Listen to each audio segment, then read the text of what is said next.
And action. All right. I'm David Wilcock. I'm here with you now. I'm here with you live on David Wilcock Live here on YouTube. Thanks for coming. Thanks for being my guest here today with another amazing program. Oh my God. We are navigating the weather disaster. This is a very serious situation. We've never had anything like this before. It's quite amazing. And again, I want to thank you guys so much for spending time with me today. I really appreciate you. I do consider that we are in a type of spiritual final exam right now, and this is some very serious real-world stuff. The cold is affecting a majority of all Americans. In some cases, we're expecting 230 million people affected. But anyway, let's hear from you guys. This is a live show, so part of what we do is interact with the audience, and that's a good thing. So let's see what everybody's got here. Lisa Marie says, I'm so excited but freezing here in Texas. Yay, Master David, God bless you, says Gary Hyder 333. Deb Goth says, yeah, it's purple. Weather here in North Carolina is icy, says Mamacita. Jeannie King, terrible weather in the Texas Hill Country, horrible wrecks on I-10, multiple vehicles and people stranded. I'm so sorry to hear this. I was expecting we would get news like this. Okay. We know what to do there. We got trolls already showing up.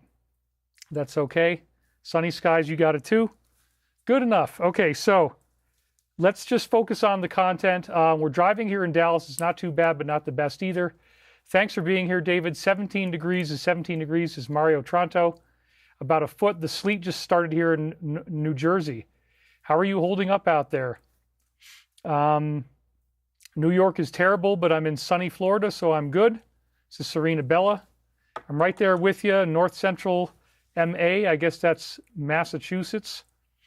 It's weird. Snow in January in North America, LOL. Now, this is definitely not just normal snow, and part of what I'm doing as a public service is to show you guys some of what's out there on the internet and show you guys, you know, what the dangers are, because there is complacency. There are people just thinking this is not going to be so bad.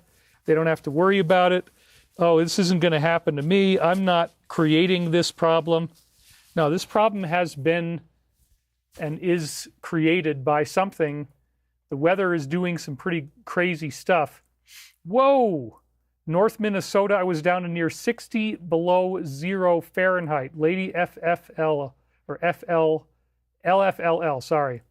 This isn't normal at all, says Mamacita. Yeah, it's pretty wild. How many people bet on the lavender shirt, by the way? I don't know if you did, but if you did, you're the winner today. You win the prize. Lavender is what it came in to be, so trying to change things up for you guys a little bit. I've got to have some different stuff going on, but anyway, this is my up-close view. Let's see if I can do it. Oh, yeah, see my eyebrows a little bit weird. Hair's going this way and that. Oh, wow. Now we got a lot of comments coming in. Look at this. They're really flying in. Lots of ice and snow in Dallas. We've already been snowed in Scotland for a week after the new year. Grateful to be living in Florida. Well, yeah, rub it in. Rub it in. Okay, let's try not to get too smug about this. But yeah, so people definitely are going through pain. They're going through hell. And much of the country is going through this. So I'm going to talk about mental preparedness, spiritual preparedness, and of course, physical preparedness, because I've been through a lot of these kind of things before, and I think that I can help you. And we're going to diverge to some degree into the side tangents as well. We're not just going to only talk about the weather. We're going to talk about the big picture. What's really going on here? What is this whole thing really about? And what are we learning from all this? Do you challenge AI with your works and findings, perhaps come up with new discoveries? Well, I haven't done that yet, but, maybe we could try that. That might be interesting.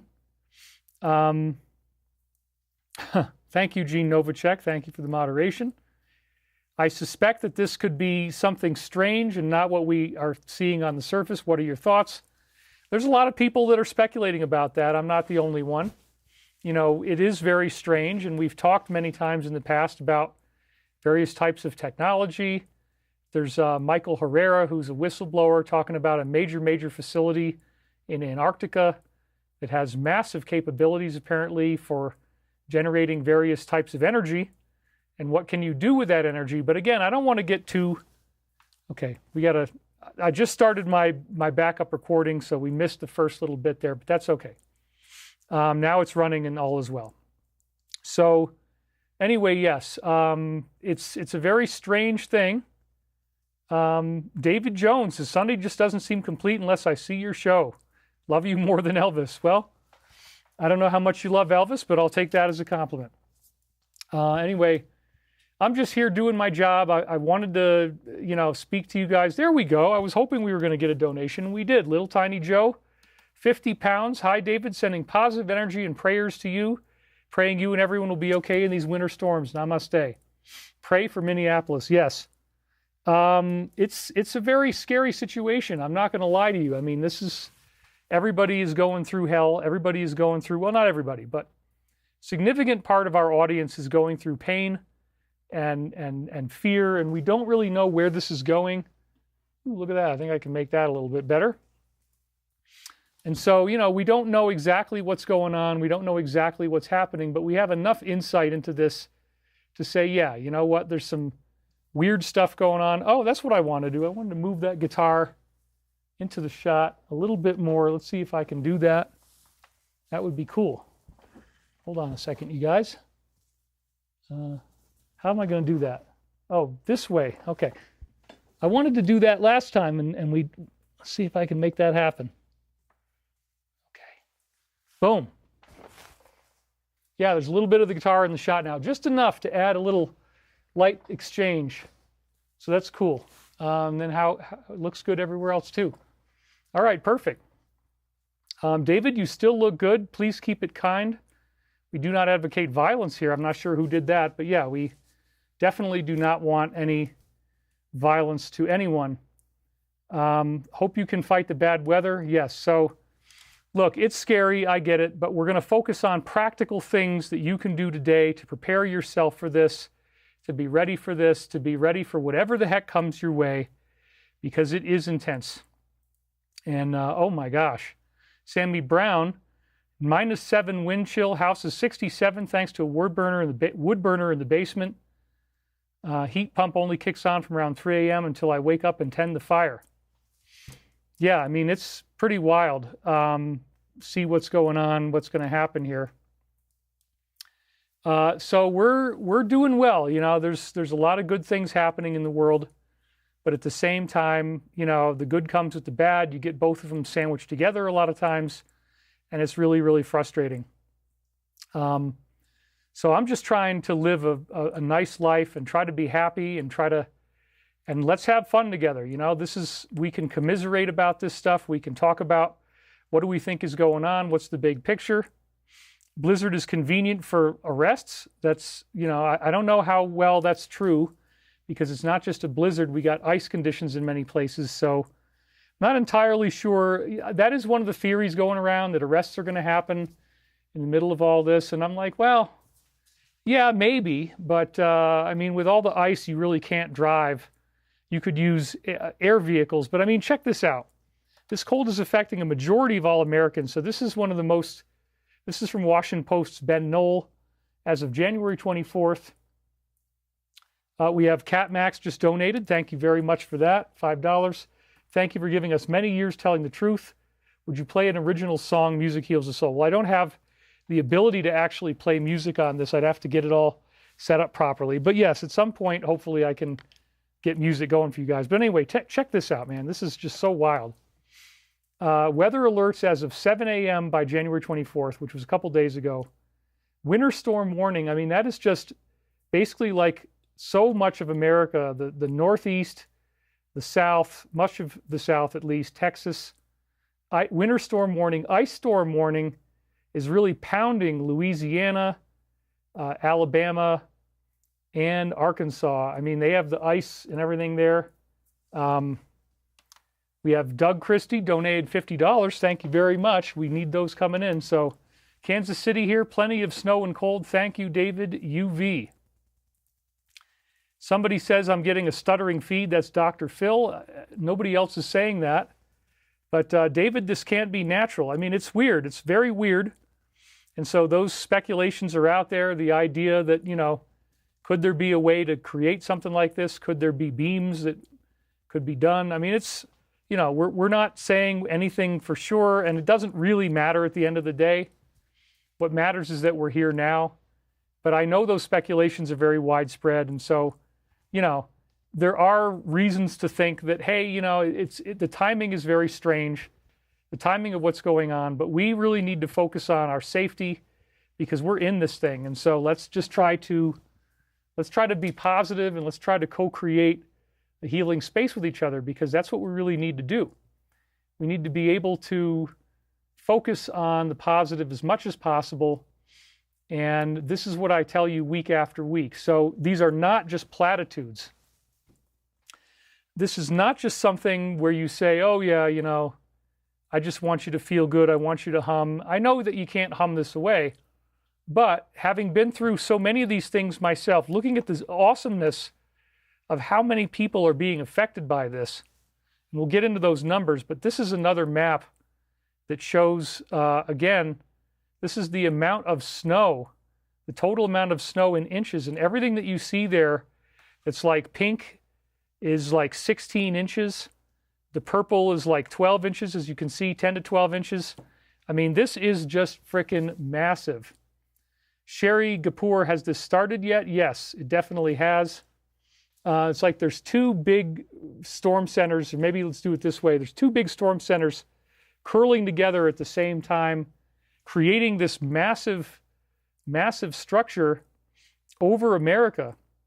And by the way, we're already almost at 1,700 viewers, and we're only 12 minutes in. That's a pretty darn good turnout. So I want to thank you guys again for showing up. Thank you guys for being here with me. I'm deeply honored to have such a nice crowd, considering what's going on, that you've decided to spend your time with me today. That's really wonderful. This is warfare. Well, some people could think that's what it is. And then you can question, you know, what's going on. Laura Monfort, Northwest Montana, very little snow on the ground, low 20s, have full sun today. Well, you're lucky, because we don't have any sun here. I've had to keep my blinds completely closed because we're just not going to get any sun at all. So many are home because of the weather, says Scarlet Fire. Dr. Phil just has donated $50. Feed is stable now, not so much the US dollar. Always expect the respect with a good heart. Thank you. So, yeah, it's very intense, you guys. I have to say that, you know, everything that's been going on is just like so wild. And it really, you know, it's really been a big challenge for me to figure out how to do this stuff and how to get these things, you know, back on track. How do we make the right things happen in the world? How do we get the world out of this crazy situation that we're in? I mean, it's just been so upsetting with all the nervousness and the ups and downs, and man, it's a very intense transformation. But there we go. The 3-6 Stony says, thank you for this help. I'm experiencing transformation, prophetic dreams. It's like all my psychic abilities are being turned online. Yeah, I mean, that's the point. That's what this is really about. It's about activation. It's about how do we transform ourselves, and how do we get to the next level. We are talking about this because when we were doing previous shows, we didn't have all these problems with the weather. Not like this. This is something that could affect people very dramatically. And so I want to make sure that everybody out there is aware of how serious this is, what the ramifications are, and we're going to look at the big picture as well and try to understand what's really happening. But, you know, it sounds like you guys are doing pretty well. Hello from Central Mexico. Well, you guys don't really have to worry too much over there. Thank you for focusing on the positive and not the negative, says Aurora Futura. Yes, absolutely. So, yes, people are saying they're having vivid dreams. So, anyway, this is what we've got, and it's a very, very intense situation where I have extensive experience with these sorts of conditions. I mean, this winter, we have just been pounded like never before.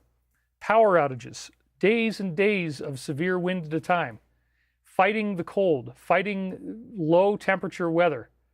Snowfall is something I've also had a great deal of experience with over the years. So I want to give you guys really practical advice today. Yes, the show is spiritual. Yes, we're going to talk about the spiritual component, but we're not just going to deal in platitudes. We're going to deal in the very physical reality of what we're dealing with. And by the way, we had another donation. Ooh, RW Phoenix just donated $333. That is incredible. Thank you very much. He says, thank you, David, for your support and truth all these years. May peace, love, and light be upon you and all of us in these trying times. God bless. Namaste. Thank you very much, RW. And thank you, Marcy Ridings, for the donation of $50 as well. That's right there. That's really, really fantastic that you guys are doing that. Oh, David Savage says, today is Feast of St. Gregory of Nazianzus, the most acclaimed rhetorical stylist of the patristic age, and influenced Hellenism into the early church and established the paradigm of the Byzantine theologian and church officials. David Savage has always got some great things to say, so thank you, David. So it's the Feast of St. Gregory of Nazianzus. All right. Well, happy St. Gregory Day. So yeah, we're definitely going through hell, man. There's a lot of people suffering, and let's get right into the content here, because I have a lot of experience with this stuff. In fact, it's hitting me too here. I wasn't even sure if I was going to get on the air and do this show, because by Tuesday already, it wasn't looking good at all. And again, I'm always kind of on the fence. It's been like, literally, I can say almost every single weekend is a challenge for me of like, should I go on the air or not? The wind is so bad, this is so bad, the cold is so bad, the snow is coming, this is coming, that's coming.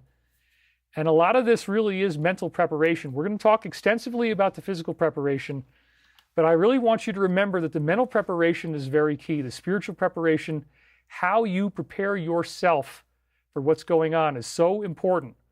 The steps that you take, the things that you do to get your mind in the right place, that's been the lesson for me, is the mindset. How do we get to the point where we can tolerate this and not just lose our minds? Because it turns out a lot of the time that this isn't so bad. It's like, yes, it's bad. So don't get me wrong. I mean, but you can, it turns out that there are things you can do when you get into that situation. For example, let's say you have no heat in your house. That's not survivable for a prolonged time, but there are things you can do if your heat goes out. And I have experience with that. If you actually know where your water cutoff is, you want to make sure your pipes don't freeze. That's a big one. Oh my God. I don't know if you can see it in this window here. You probably can't. Or actually, let's go to the wide shot here. But in the window, there's all this blowing like mist of like crazy. Yeah, I can see it right now. The snowy mist blowing in the air. I mean, it is just scary, man. This is like a scary situation. With love as your focus, you will always find strength, says Drew Holio. I totally agree. Oh my God. Clay Magidson says, giant chunks of ice are falling from the trees as winds pick up in western North Carolina. Please pray. Absolutely. We pray for you and we pray for everyone. That's what's going on here. So this is very intense stuff that we've got here. Hold on a second. Got to have a lot of time for what we can do to be on the right side of things. David is definitely scary, says Serena Bella. And 2,000 viewers already, 20 minutes in. Thank you guys for showing up. I'm exhausted from shoveling about 12 inches of snow. This is Vacapalo in South Jersey. Another couple of hours expected of pure sleet. Do you think this is the consequence of the Haley Gubby volcano in Ethiopia? I don't know. It's possible. The main thing is, again, we can't ever really be sure what this is. Was it manipulated or is it natural? Those questions always persist in our community. But we have to be, just like Davy Joe Weaver says, we must be the change we want to see. Live the change. I couldn't agree more, you guys. And so we are living that change. And, oh, wow. 369 says, I have had sleep paralysis. Every time I laid back down, I'd go into a hypnotic state before bed, but I opened my heart and transcended fear. That's very good. Sherry also just donated, celebrating her first super chat. Thank you very much right there. Really appreciate that. So anyway, we definitely have a lot of challenge right now. And so I want to be here for you as a support, as a friend, as a loved one even. I think you guys love me. I know I love you guys. Most of you guys love me. There's a couple of them here who are like, oh my God, really not feeling the whole David Wilcock thing. But, you don't have to. If you don't want to be here, it's fine. Nobody is making you watch this. But some people like to watch just to start trouble, and we have a few of those. But that's always going to be the case. Let's focus on strength, not fear. Oh, wow. So there's another day, David Savage. Today is also the feast of St. Sigbert of East Anglia, the first English king to receive a Christian baptism and education before his succession. And then he was the first English king to abdicate and enter a monastery. Wow. Serena Bella says, I didn't go to bed until 4 a.m. because I was worried about my home with all the snow. Yeah, sleep is one of the things that really is a challenge. And so, again, think about yourself almost like you're in a movie. Remember that there is a divine creator. There is protection. And, self-hypnosis can be very useful. If you're staying at home and you have the right reasonable amount of supplies and you've prepped as best you can, then you have to calm yourself down. You don't want to feel too much anxiety. Davy Joe Weaver says, you are our brother, David, family indeed. So, there's a lot of things going on right now, and we need to look at them all with a really positive view. And so this is not a bad deal. It's not ultimately the end of the world. I think that we're going to survive. We're going to make it. There's going to be certain losses. I think some people are not prepared enough and they might end up in a really bad situation. That's why I felt like let's just focus on what can we do to make this as positive as possible. No fear, we are eternal. That's right. There is nothing to fear. Inconvenient opinions are fine, but being a D-bag isn't. Be in harmony as much as you can. Meditate, go into your inner silence within your heart, says Kringle Chris. Yes, I couldn't agree more. So you want to try to just focus on staying in that mindset of the clear thinking, clear heart, purify your emotions, breathe out the stress when it comes up, because it is stressful. I get that. It is intense. I get that. This is not anything that most of us have ever seen before. A lot of people in the South, this is something they've never really experienced, or maybe they've only had it once or twice in their lives. And it's very intense. So, Judy Booth donated, gratitude and faith over fear. Pray for the safety of linemen, road crews, and first responders. Love you all. MME Studio says, David, God is pulling out all negative consciousness from many events. Where we are all going, it cannot be there. Good crops need to blossom. So yes, this is very intense stuff. It's not anything normal. It's very unusual, and it's scary, and I get that. So let's talk about my own weather for a minute here again. By Tuesday, my weather forecast wasn't looking good at all, but I still showed up for you guys. I still made it here. I decided, you know what? Even though this has been so intense and so scary, I'm just going to make an effort because it's worth it to talk to you guys and give you a vote of support. I know you're on the edge right now. There's difficulty in a lot of my audience's lives, and so we're 2,100 people. You guys still showed up. I had severe cold and wind on the forecast for this weekend. We're having it right now. In fact, yesterday on the forecast, as you can see there, Saturday 24, a high of 10 degrees and a low of 1 degree, and that's without the wind chill. That's just in the air. The low is a 1. And then you can see on Friday it was a 19. Sunday, which is today, is an 18. And so actually it got even lower because this is today's forecast. Today it was only at 14. The high is 14. So that's not even like the best of what you're going to, well, it is the best of what you're going to get for the whole day. A low of 1 degree with snow after the show. So not only do I have to do this show, but then we're getting probably an inch of snow afterwards, which thankfully is not very much, and I get that. I'm not complaining. Check on your neighbors, says Sylvia Howie. That's a good idea. Hit the like button, says Serena Bella. Yes, please do. Let's see how many likes we've gotten so far. 708 out of 2,150 people. Yep. And they're already going up. Oh my gosh. Sally Ann, Michigan says, in my area, we had a 100-car pileup. Oh, wow. We just had a huge donation from GFL Station. Thank you very much. That's 333 Canadian dollars. Wow. Another quote from Joel Goldsmith. Meditation leads us to an experience in which we know there is a God, not as a belief or a concept, but as a living presence. The kingdom of God is within us. The whole of the Godhead is to be found within our individual being, not in holy mountains, nor yet in temples, but within us. This is a very good thing to have in mind. Yes, I agree completely. Buzz Jugs says, I am sending warmth your way. Canadians are built differently for the weather, says Raybert. So yeah, then the rest of the week looks good right now, but then you get lulled in by these higher temperatures, 37, 32.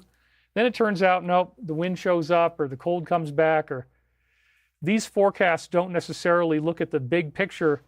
It's going to keep on churning around till at least February 6th. We're going to have this cold weather. There's another round of cold coming in later on that we're expecting. So it's just challenging, man. This is challenging stuff. Making red beans and rice, pasta and soup. Yes, if you can cook things in advance, get food ready that you can pull out easily, maybe keep it in the cooler, keep it prepared.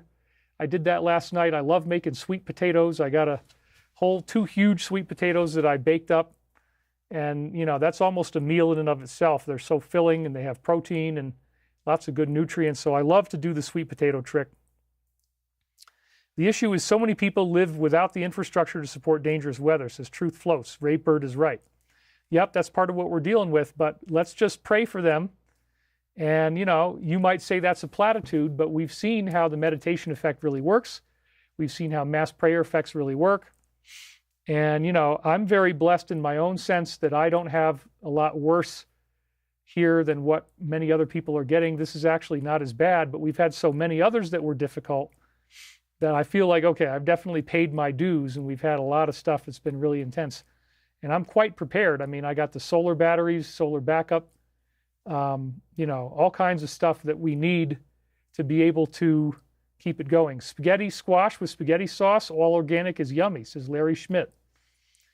Scarlet Fire says, keep a pot of water on your stove on low to add humidity and keep your kitchen warm.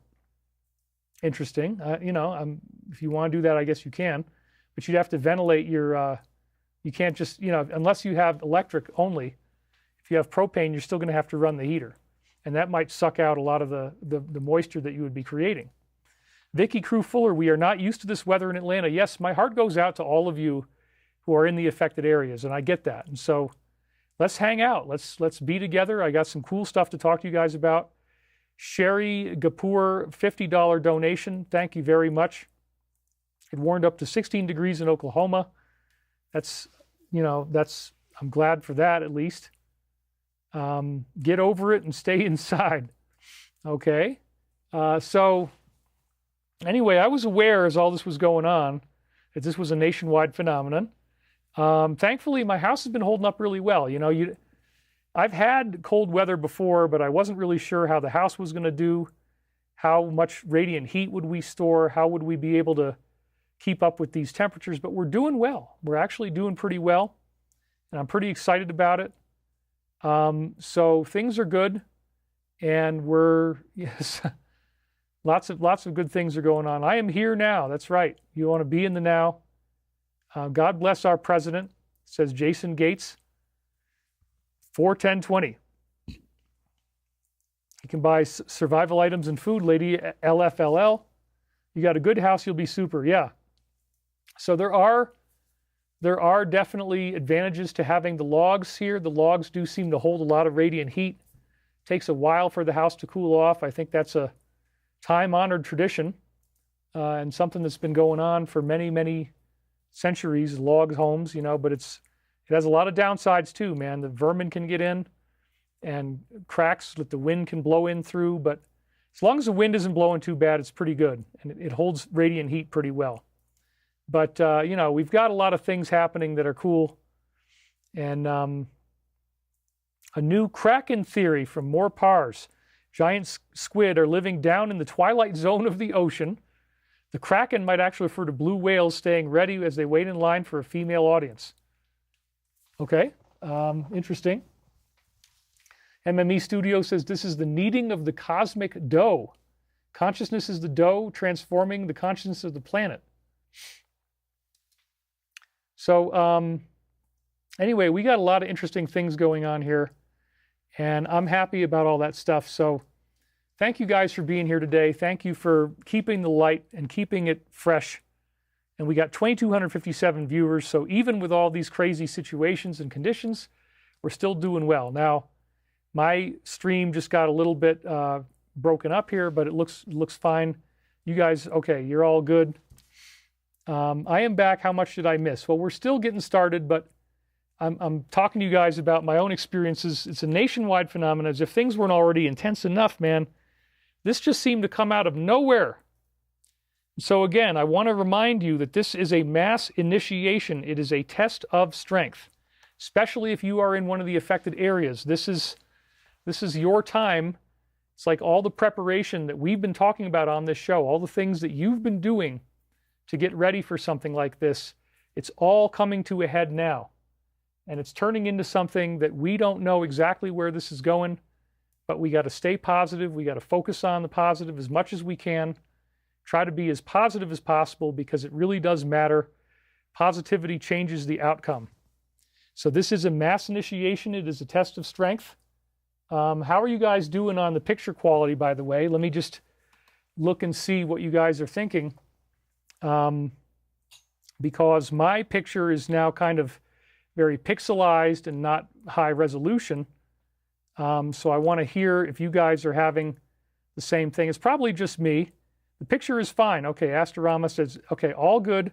Picture and sound are great. Great. Perfect picture. Now you're all starting to come in and tell me that. That's all I needed to know. The video looks good. All right, thank you guys very much for that. Howdy from Israel, 5x5, Jason Baker. Great. Picture and sound is great for me. Okay, perfect. So I'm not going to worry about it. My own preview screen is not the greatest. As I change angles, is it okay? Does it matter if I change angles? It doesn't seem like it does. Thank you, David, for your positive thoughts. So I don't know if positive is neutered, but somebody says my audio keeps cutting out. I'm sorry if that's happening to you. But, you know, most people are not getting that. We can stop this or at least make it not so dangerous, but you won't tell us to do this. Why aren't you meditating slowly? That's kind of a troll comment, but I mean, okay, well, it's not like we have omniscient power. I mean, I want to be very clear on this. When something like this happens, you're not going to hum it away. But we do know that the meditation effect can calm people down. And that's something that I think we got a pretty good reliable, pretty good reliable intel on that you can calm people down. You can help them feel more relaxed. You can help them feel less violent. And, you know, a lot of times people become their own worst enemies in situations like this. The challenge really, a lot of it is psychological. And so we want to use that meditation effect, and we will. And we're going to do the best we can. So, Serena Bella, thank you. From John Santa, okay, great. If you're having video issues, says David of Davids, close YouTube and reopen it. It'll solve the majority of your problems most of the time. Okay. And make your thoughts positive. Don't buy into all the fear. I totally agree. That's something that we need to do. We want to keep this message positive. That's what I'm doing. So perfect audio, perfect video. Everything looks good. Great. I don't want you to be afraid. That's so important. Let's try to get above and beyond that stuff. But nonetheless, this is a rare, if not once in a century event, so you also have to be realistic. I mean, we can't just like act as if nothing is going on and that this is not something that's actually really serious, because it is serious. It affects all of us and it affects us profoundly. And so the more that we can focus on how to stay positive, and a lot of that is just talking about it, just creating this healing space with each other that we're doing right now.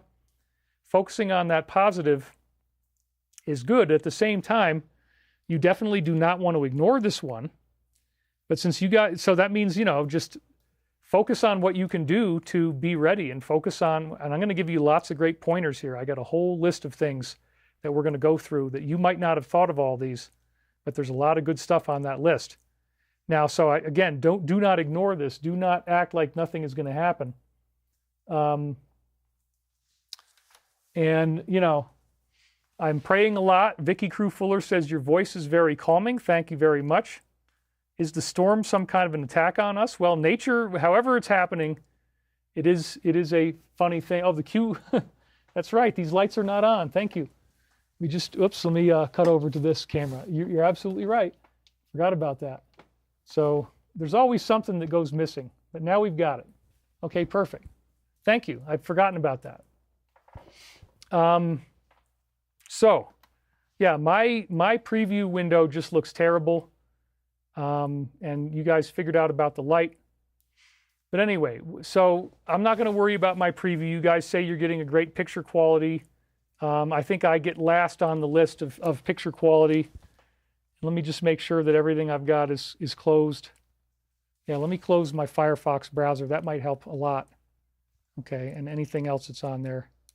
Okay, so yeah, that's good. Anything that I can do to reduce my own bandwidth usage should help tremendously with what I see on my screen. Safety and peace to everyone affected by this storm. This is Metatron Church, absolutely. It is a desperate attempt to create fear. Well, again, we don't know if anybody's behind this or anything, but you know, it's certainly having that effect. And therefore, the best thing I can do is to help you get through your fear. Here's Gabriel. He's been preparing, rebuilding my car, hunting tools, camping stuff. And then we have Charlie Winter. She's just donated, and she says she's healing from a painful back issue. Please pray for me. This has been very difficult to endure while we are dealing with ice storms. IM meditations really helped. It definitely works. So yes, we pray for you, Charlie.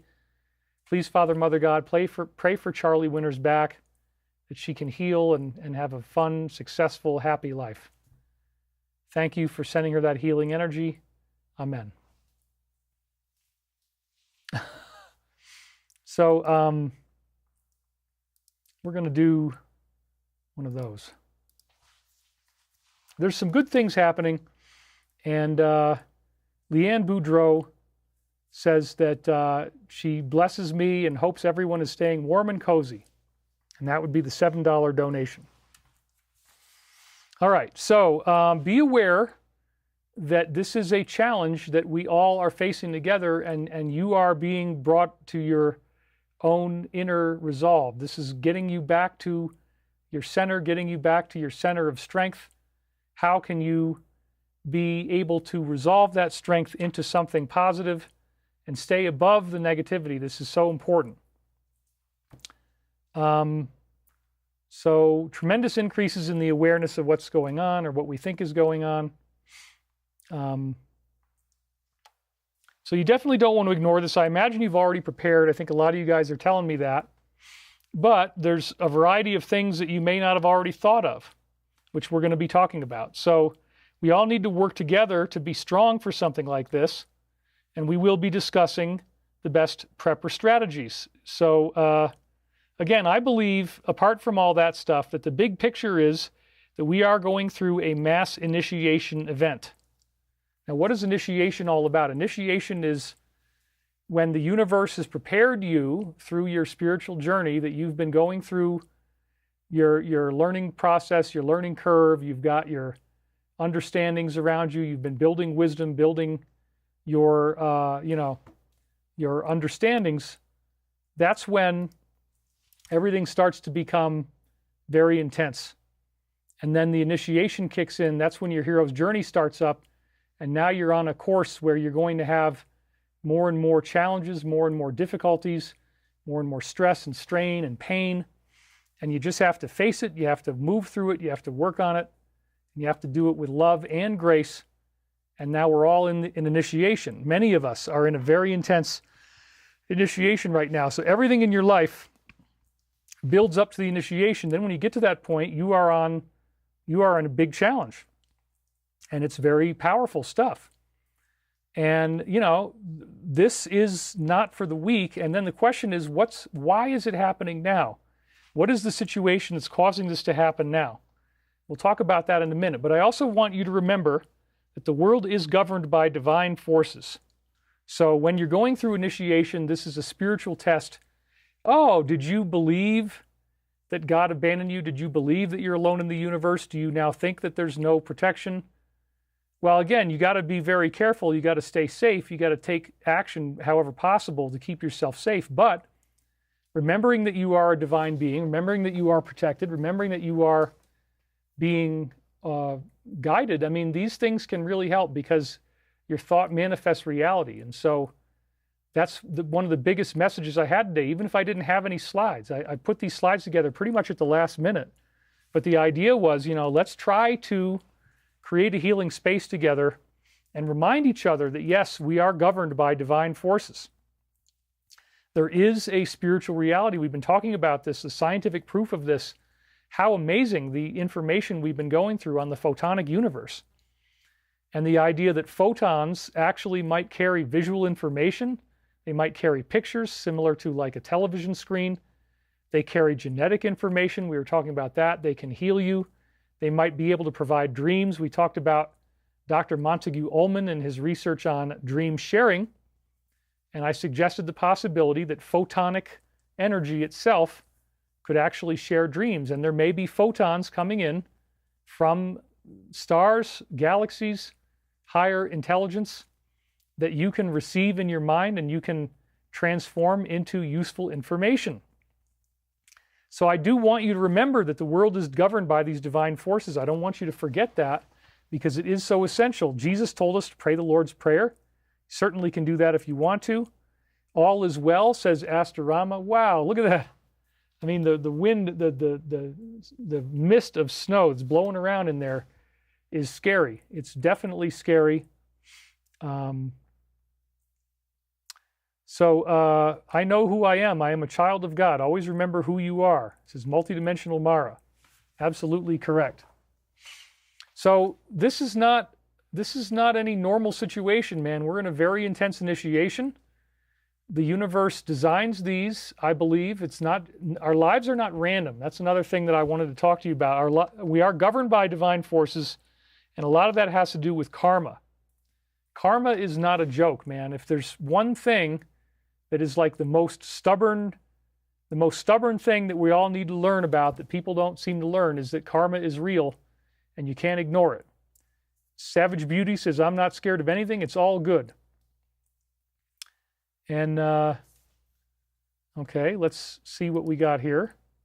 Okay, well, I don't have a problem with David Savage's emoticons. He's been a really supportive guy. Sorry, David Savage. That was not intentional. So I'm just looking and seeing what we guys have here. Interplanetary climate change, you taught us, is happening. That's true.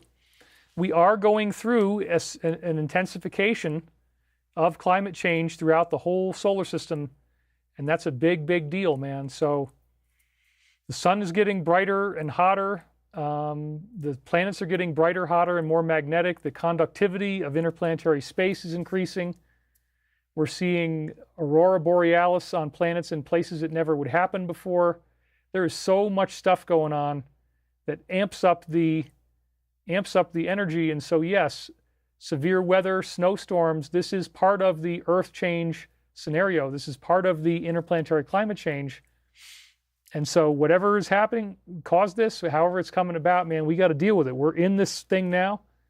And I've been filling my cells with light from the Father's Son. This is strengthening me for light code activation, says Deborah Ouellette. That is beautiful, and I agree with you. Good day, fellow Wilcock friends. We are Christ, all of us together. We are his body, each of the various parts, and we share his mind, says Nate Saving. I totally agree. And so I don't know about that, but we've got a lot of things that are happening here that are I'm looking at some of the comments, but anyway, my preview picture looks really bad, but I guess you guys see me okay, so that's all that really matters. As long as your picture quality is good, then I know that I'm not getting hit with anything too bad on my side. It's like we are walking on an invisible bridge, not knowing that everything will be awesome. It is God's bridge. That's a pretty good analogy. I like that. And anyway, you guys are telling me that the picture is good, so thank you for that.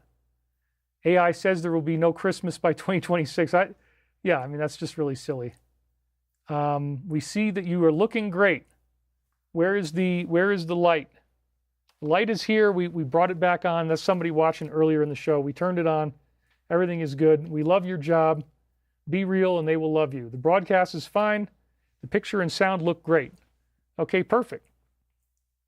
So, we are looking at the idea, again, that karma is real.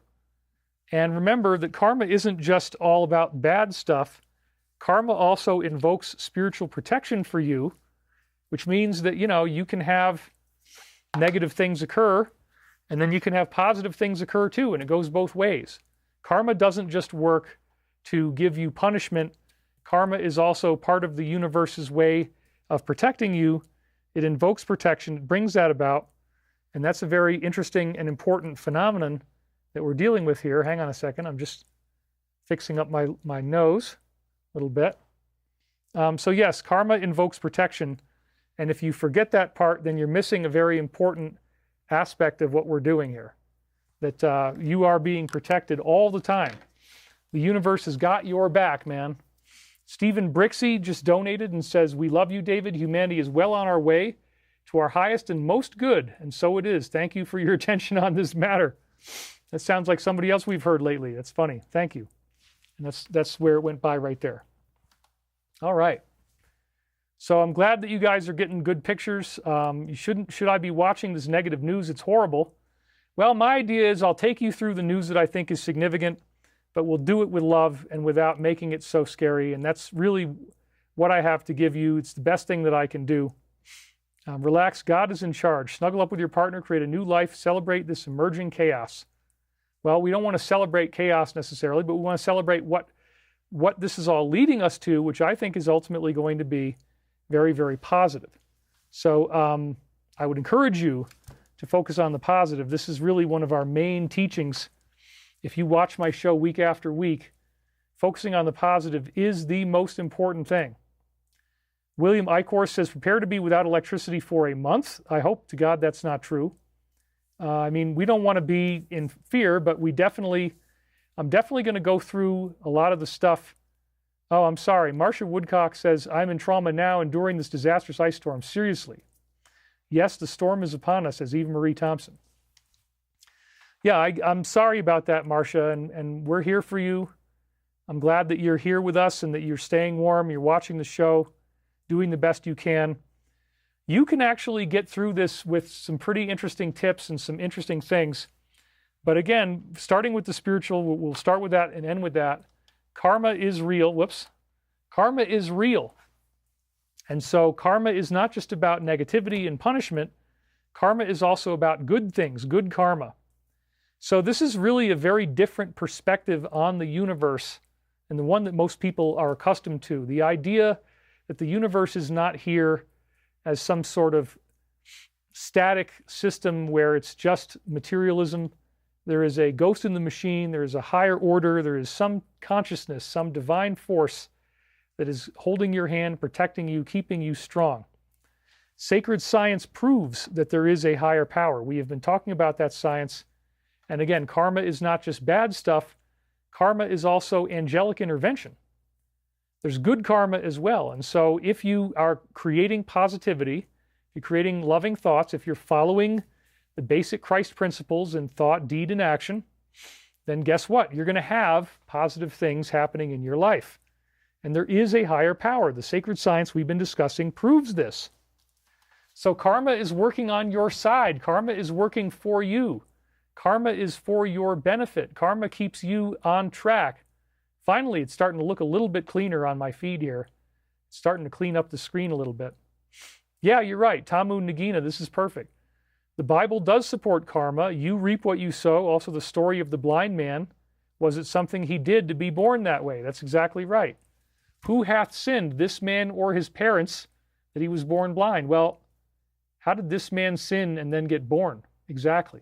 It's karma. It's from other lifetimes. So part of why apparently Jesus taught reincarnation, one of the secret teachings that was only partially unveiled in the Gospels, The secret teaching of reincarnation comes back to the idea that, yes, reincarnation is one of the things that has to be done so that if you have one lifetime and you screw up, you get to come back and fix it later on, redo it again, and hopefully do it better the next time. Lord knows I've been through many of those. You know, we're all perfecting ourselves on the spiritual journey across many, many lifetimes. It's powerful. It's intense. Read the Gospel of Thomas and you find out why the Bible does not want to teach you reincarnation. Okay, I remember David from college days. I still live in New Paltz. Iced tea says, okay, thank you. Glad that we got to know each other. The body holds on to physical problems from past lives as well as fears or injuries related to them, says Carolina Patriot. Absolutely right. Forgiveness and gratitude. Yes, the importance of forgiveness is so significant.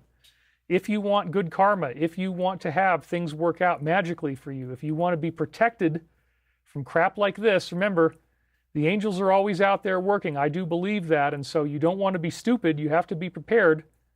But let's also not live in this materialistic illusion that there's nobody looking out for us. I absolutely believe there is. And so you want to pray for your protection. Remember, the law of one says the calling is so important. Invoking your protection, invoking your higher strength and guidance, that is so significant, man.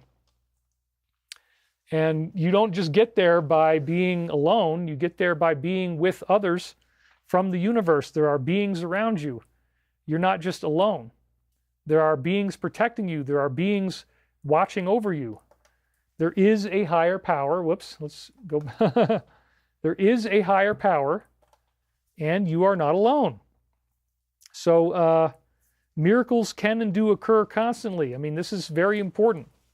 The universe is actually built to create miracles. People poo-poo, David thinks that all this great stuff is going on. It's not really there. There's no higher power. He's so naive and obnoxious. Oh my God, da-da-da-da-da.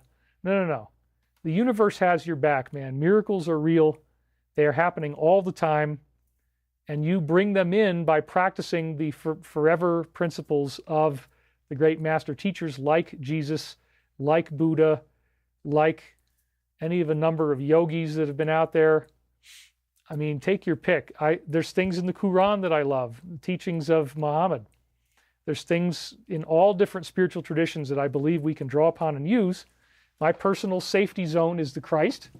That's what makes me feel the safest and the most happy. But it's okay to, I believe, it's okay to have a disciplined personality and to look at different things and figure out what's going on.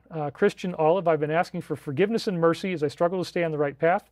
And I feel supported when I do this. Yes, that's exactly. David of Shield says, some people think the truth I say spreads lies and fear. I gave up saying anything. Carry on. Well, I'm sorry to hear that, but the idea is we do want to try to reach out to people who will listen. So the law of one teaches us we do not offer service where none is requested. Therefore, if people aren't actually requesting something from you, then you don't have to give it to them. But anyway, we've got a lot of things going on here that are interesting in the world right now, and it's not just this one problem with the storm. The storm is taking our focus, but the world is changing. The world is transforming in very exciting ways. Positive karma is coming, and we've got some interesting synchronicities that I think are leading us towards some very positive events. We're going to have some scripture readings coming up here. I've decided to talk to some friends, and these are human friends, not angelic friends. Talked to my friends and said, what kind of stuff from the Bible do you think we could read from that might be useful to people who are Christian and love that? So we're going to have some of that coming up. And so, things are good. Happy to be here, happy to be involved with you guys. This is much better than me just sitting there alone. If I was alone right now and I said, I can't do the show, it's too cold, I don't want to do it, man. It's like too cold outside and there's no sunlight today, and there's wind, and I'm seeing the mist in the window again. Dude, not a good time to go outside, which I probably won't be doing. I'll have to do some exercise. Oh, thank you. 369 says, David is one of the most loving beings I've come to meet while experiencing 3D Matrix part of the game. We are the elite of the elite and really just enjoy what serves you. We don't want to be elite. That's one of the things the Law of One talks about. We're not trying to be special. We're not trying to be different. We're just trying to be healthy, and we're just trying to live a good spiritual life. Before enlightenment, chop wood and carry water. After enlightenment, chop wood and carry water. And then we had Autoscar just donated $11.11. Colin, have any, he says, hey, David, so grateful for your work. I guess he's asking for Colin McGeezer, mate. I'm not sure about the Vegemite crumpet incident. Mate, Vegemite is something that we have in Australia, mate. It's this brown goo that we put on our stuff. And Vegemite is delicious, mate. It's made from fermented yeast. And you put it on bread, you spread it on your bread. It's very salty, mate, but we love it in Australia. You Yanks don't have any idea about Vegemite, mate. It's something you don't even understand how valuable it is to us out there down under, mate. You asked for a little bit of Colin McGeezer, and I decided, what the hell, I'll give it to you, mate, because you deserve it, mate. You've been waiting and waiting and waiting to hear something from me. Now you've got it, mate. That went a little bit British as well, a little bit trending British and not just straight Colin. But hey, you guys can handle some degree of stretch in what I give you. That's just kind of how we roll here. So anyway, Colin McGeezer, everybody. Give him a big hand. All right. We're not quite ready for Granny yet. I gotta be in a really good punchy mood to do Granny. But hey, you know, when you give them a little bit of comedy, they all of a sudden want more, and they want everything all at once. Will you do the preparation list in Grandpa's voice? I don't know. I don't want to make fun of the preparation. Salvatore La Mattina says, today we are minus 28 Celsius for the past 2 days, keeping positive. Well, that makes me feel better because, you know, it's a big, big deal what we're doing here. So yes, Colin McGeezer, mate. And thank you guys again. Thank you for all the positivity. Thank you for the love. Miracles do occur constantly. This is something I want to remind you about once again. Science of miracles. There's a science behind this, that the universe is actually built to keep you positive, but it doesn't mean that we become complacent. So we're not going to lean on the miracles. We're not going to say, oh yeah, you know, everything's going to be fine. Just because I have forgiveness and I follow Christ's principles, everything's going to be fine. No, this is definitely not a joke. This is definitely a real thing that we're all facing, and we all have to be very vigilant about it in terms of, you know, keeping our positivity. But, you know, I believe that without becoming complacent, that faith and preparation can go hand in hand. And so, again, this is a big, big test. This is an initiation. You are going through this because you are ready for this. I don't think this would be happening to you if you were not ready for this. Oh, wow, now my picture is like really, really super clean. It looks beautiful. Changing camera angles might actually be a good thing. Tamu Nagina just donated. Thank you very much for that. And David, I started watching you in 2011. I went through a dark night of my soul. I have all your books. Thank you. Appease, joy, good health, prosperity be yours always in all ways. Thank you very much. So yes, let's see how we're doing. We're already up to $1,000 in overall donations. That's fantastic. Thank you guys for showing up for me. It adds up over time, and that's a good thing. It really helps me out, stay on the air, give me enough money for food. Rita Warren, we love being here with you, David. Thank you for giving us an opportunity to make a difference. Thank you, Rita. Great shirt color, David. You look wonderful. Yeah, this actually does blend with the set pretty well. Jury Rig just donated $100. My goodness. And he says, the dualistic nature of existence is evident in the balance and conflict between light and darkness. We are here at this time to support that balance. Yeah, I'm enjoying this. Whatever happened to 3i Atlas, I think I might have one slide on that. Who knows? I mean, maybe that'll come back into the news again, maybe not. But again, I'm very happy that I decided to show up, that I decided to do this and not just, you know, stay in bed or just avoid it because it's too cold. Or all I would be doing is just surviving. And so instead of focusing on that mundane reality of, oh my God, let's just be out there on the air teaching. And again, my picture quality got weird, but I think you guys are not saying there's any problems. If there are any problems, if the picture quality ever gets weird, let me know. So that way I'm aware of it. But if nobody tells me, then I assume that it's not. Thank you for showing up, David. It's cold in upstate New York. It's very cold here too, man, as I showed you on my weather forecast. No joke, cold temperatures. Anyway, we on Earth must learn to live in peace or we will destroy what we know. Well, we are learning that, and I want to be a part of that process for you guys. So faith and preparation can go hand in hand. This is a big point of what we're talking about today, because for sure we are going through a pivotal historical moment. And so we want to be prepared, but we also want to have faith.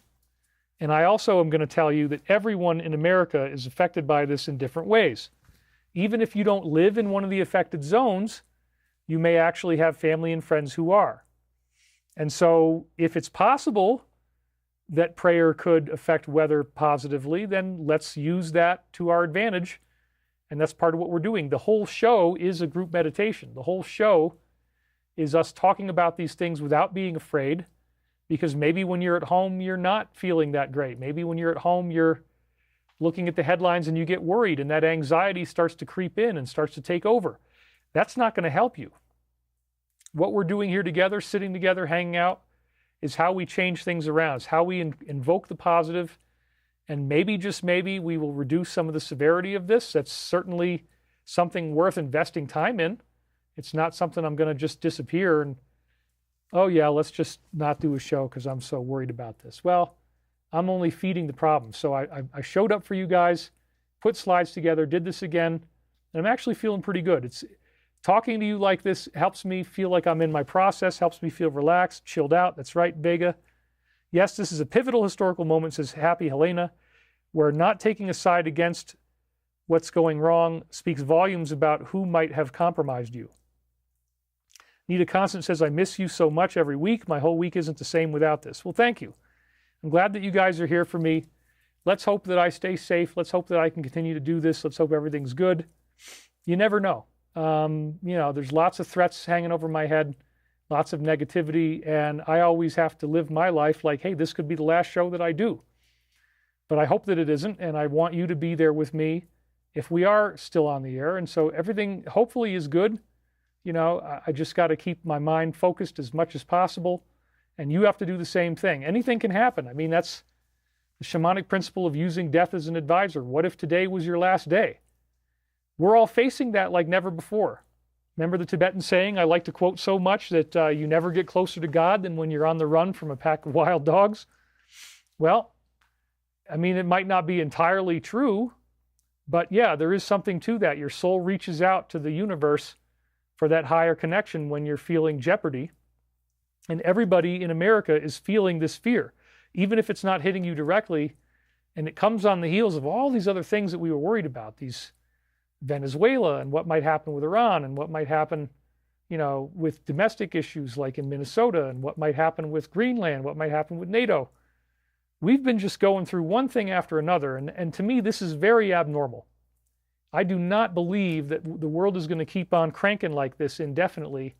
I think we're in a real nexus point here. I think a lot of things are at a tipping point, and I know you guys feel that way too, because we're all sharing this experience together. We're all going through something at the same time. Sorry about that. I don't want to mess with my cord here. Let me make sure that the cord's got plenty of room.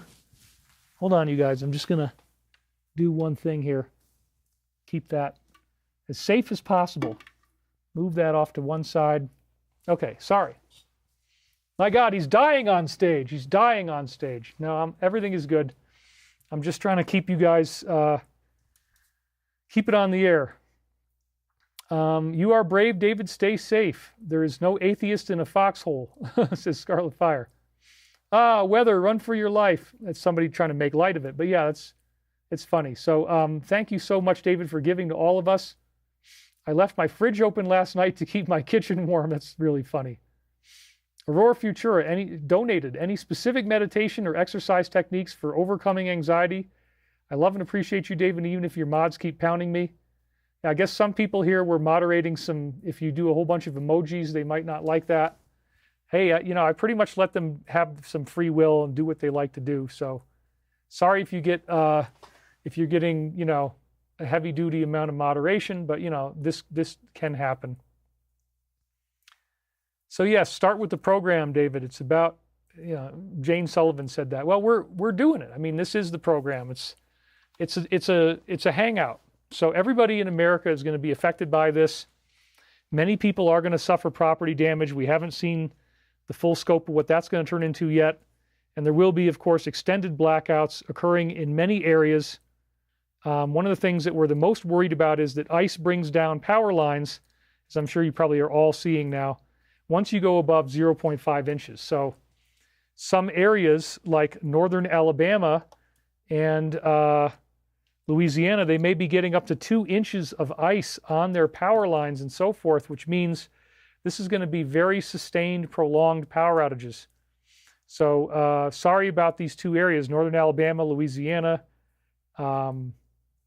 There's certain parts in that map that we showed you that are really going to get hit the hardest. And I feel bad for them. I feel bad for the people who are going through this stuff and having to deal with these things because, you know, we really don't want you guys to have that hurting you. So I'm going to actually move that thing. It's bothering me. So just give me 1 second here. I'm going to go move that light a little bit over so it's not right in the frame. Yeah, you see that? Here I am. And I got my sweatpants on because it is freaking freezing in here. So, yep, unprofessional sweatpants. Today we're not doing regular dress clothes at all, just the shirt. Anyway, yeah, that looks good. Okay, that's better. That is definitely better. Okay, perfect. Yes, we collectively support the rest. Power outages will hurt people. I've already seen lots of vehicles damaged from ice and trees falling on them. Oklahoma also has problems with ice losing electricity, but so far we're good.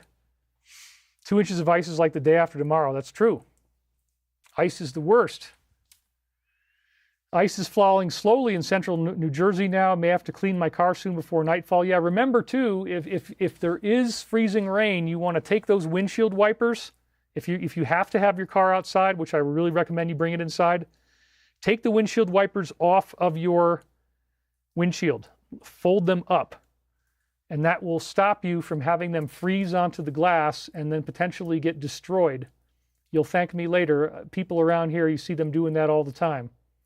And it's pretty good. This weekend we are dressing for warmth. That's absolutely right. There's no shame in me wearing my sweatpants this weekend.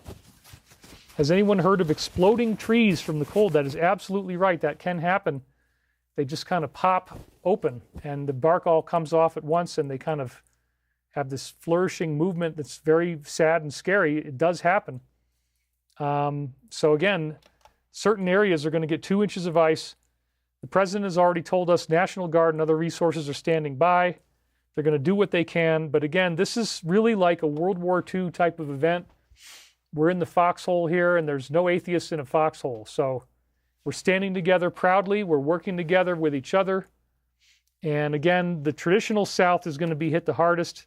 You look at the numbers, you look at the data, that's where we're seeing the greatest amount of challenge for everyone. So this is definitely a major test of strength and faith for everyone.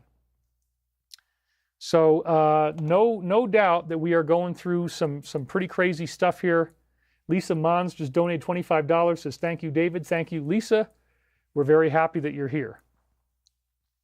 So again, I think that based on what we've been discussing, it's very, very important to recognize that this is a time of testing. There are those times in your life where you're brought to a new level of readiness, and are you going to be able to take that test or not? Are you going to be able to expect the positive to come out of something that doesn't look very positive? Can you intend? Can you focus your intent on something good and then make that reality happen?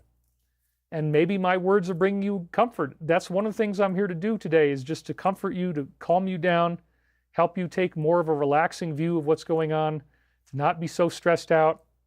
I want you to remember everything that we've discussed in the previous weeks, like the concept of the hero's journey, because we are all going through the hero's journey right now. And remember, the hero's journey does have a happy ending built into it. You don't get stuck in the part of the quest that is initiation. You don't get stuck in the dark night of the soul. It can feel that way when you're in something like this. The illusion of hell, the dream of hell, is that it is eternal. That's one of the things that you know, is so important. Remembering that hell is not eternal, remembering that no matter what you're going through, there is a way out. There is a way to heal your life, to heal your body, to heal your emotions, and to get beyond the things that seem to be so insurmountable. You can do that. You can bring yourself out of hell. You can elevate yourself to a higher consciousness. You can create more of the type of peace and love that you really want to have. And why not? I mean, that's what we're all about here. Yes, they are rioting because of ice. Well, that's part of what's going on. Tamu Nagina just donated. We must remember everything is cyclical. 30 years ago, northeastern USA, we had 3 feet of snow at the same time. What can we learn? That was peace unto you, David, and everyone. Whew. Well, it's definitely intense, and let's hope that we don't get 3 feet of snow. That would make this even worse. You can always look at the positive. There's always ways to see that whatever we're dealing with is not quite as bad as everybody's making it out to be. This too shall pass. That's right. Remember this. Remember when Texas froze 50 below about 2 years ago? I don't recall exploding trees, just broken branches. Well, the exploding trees are specifically the result of ice getting inside the bark, and then it can reach a critical mass where the ice pressure, because remember, water is normally a 5-sided, it's like a 3, the H2O structure turns into a 6-sided hexagonal pattern when it turns into ice, and so ice expands. That's why you can't put a bottle of water in your freezer and fill it up to the top. It'll crack and explode. That's what basically happens to the bark on the tree. I saw some videos on this. It's wild. The bark just blows off of the tree all at once. That's from freezing rain and water turning into ice and then expanding under the bark inside the tree all at once as it gets cold really fast. So this can happen. In Oklahoma, we've had tree trunks explode from freezing temperatures. Exploding trees are trees with higher sap content. Sap or syrup expands and eventually pops with enough pressure. Okay, that's another theory. It sounds right. Yeah, the sap could do it. I was thinking that if you had permeable bark, the water could get in, but you're probably right about the sap. Think spring, it's less than 8 weeks away. Snow is good for your well, too. This is Davy Joe Weaver. With challenge comes growth. So yeah, it's an intense thing to go through, man. We're all going through a hero's journey, and remember, the happy ending is built into the story structure. So you don't just stay in the negativity, you don't just stay in the fear. You work through that dark night of the soul, you bring yourself back to a place that's positive, and things end up improving for you. And why not? Let's focus on being as positive as we can, and focus on what we can do to create the outcome that we really want to see. Because we don't have to be in any type of negativity. We can be positive, and so the positive really is our salvation. The positive will bring us through so many iterations of negativity that we come back again to our center. We come back again to what works. Every family tree has a sap, says Scarlet Fire. Wank, wank. We are here for the experience in a world of duality. Thank you, David, for creating balance with these Sunday gatherings. Appreciate it. All right. So the hero's journey gives us a guideline, gives us a reason for hope. We're not stuck in something that's just never going to go anywhere. There's some very good reasons to be positive. There's some very good reasons for us to focus on healing and strength and getting through this with as much positivity as we can. Charlie Winner, your words are very comforting and encouraging. She donated. Thank you for the prayers. If everyone watching can create and emit peace and acceptance, it makes a huge difference in how the storm will affect us. I agree. I agree completely. So yes, it's a sound practice for you to live your best life. And that's what we're trying to do here. We're trying to co-create a space that does not honor the fear beyond what we need to be able to be healthy. So we're all going through this hero's journey, and not everybody gets tested the same way at the same time. You might not be going through a crazy weather experience right now, but we're all going through initiation, we're all going through challenge, and everybody's getting hit in their own way. So regardless of how it's affecting you, it is something that's real. It is something that we're all facing, and it's something that really can take a lot of work to get beyond, to get beyond this negativity, to get to still that thing is driving me crazy, man. I'm going to bring it back a little bit more. Sorry, you guys. I just don't want that in the scene. So just a little bit more that way. I think that'll be good. Let's see if that'll fix it once and for all. Oh, yes. Okay, that's much better. All right, now I think I can finally relax and not be neurotic about the light. I notice my birds are going crazy. Their ice-laden trees have crashed to the ground, says Marcia Woodcock. Sorry about that. Yeah, I mean, it's very intense. Hit the like button, that's right. So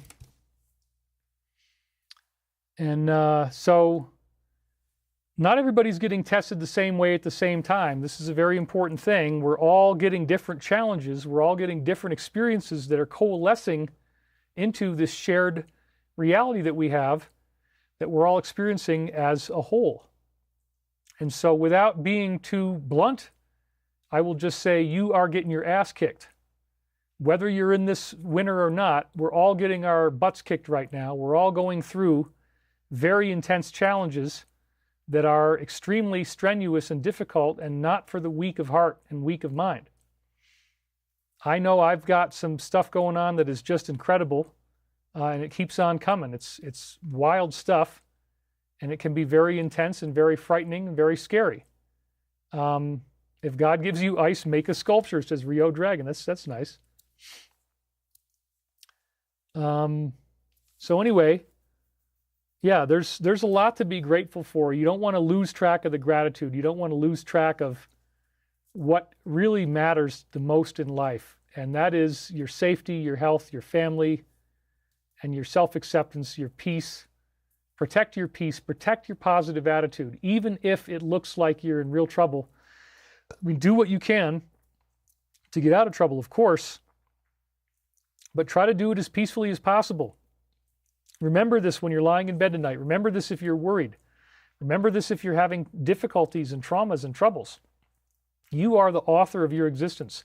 You are the creator of your reality. You are the master of your existence. And with that power comes great responsibility. Yeah, you gotta focus on something good, and not on the negative. So it's very important because some of your tests that you're going to go through are exceedingly strenuous. And this is like a collective initiation. I mean, it's when we have an event like this, it's a mass consciousness effect. You have multiple people all feeling fear and terror and pain at the same time. This is when it really matters to be positive because we can change the outcome. We can help them feel better.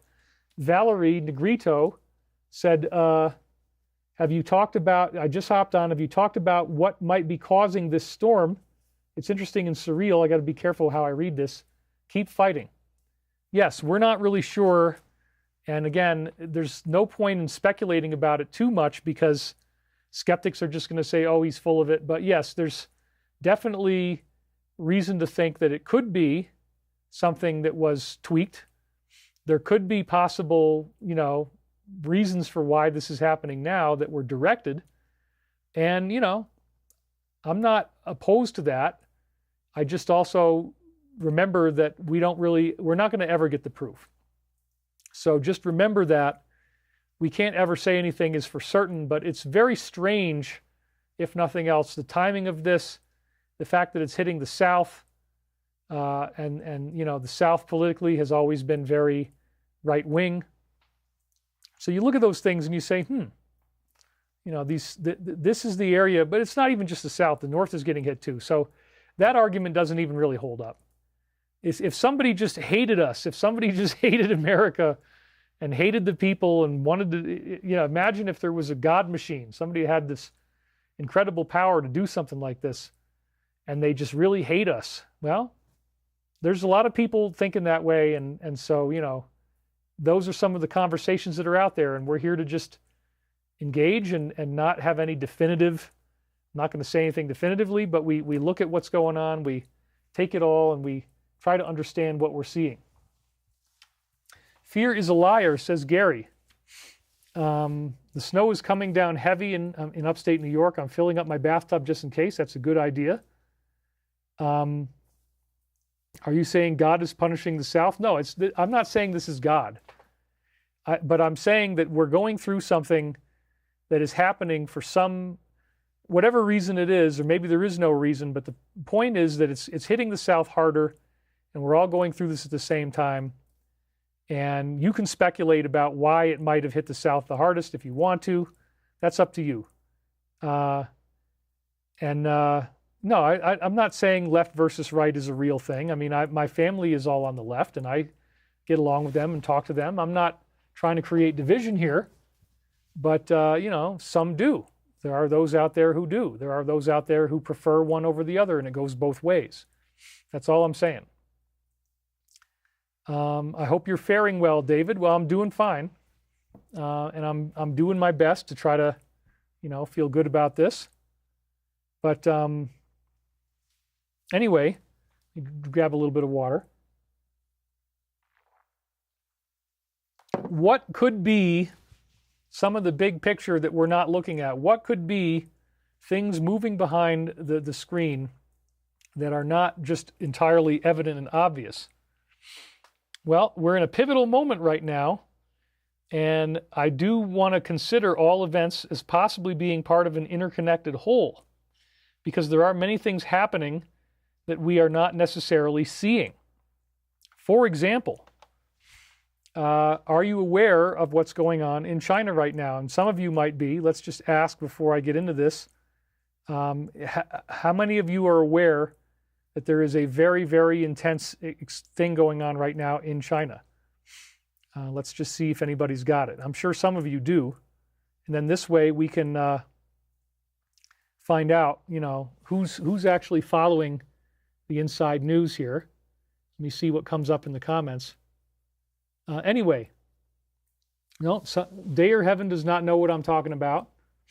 Let's see how fast you guys are. Wacky weather following fear and Doppler radiation. I'm clueless on China. Nope, no idea. I don't watch the news. I do know about Iran. No idea about China. The big thing going on is that they are communists. Bridges are falling. Okay, teach me, says Jennifer. Nope, you guys don't even know. Okay, one person's got it. Now that means, since I said that, you guys are going to start to see it.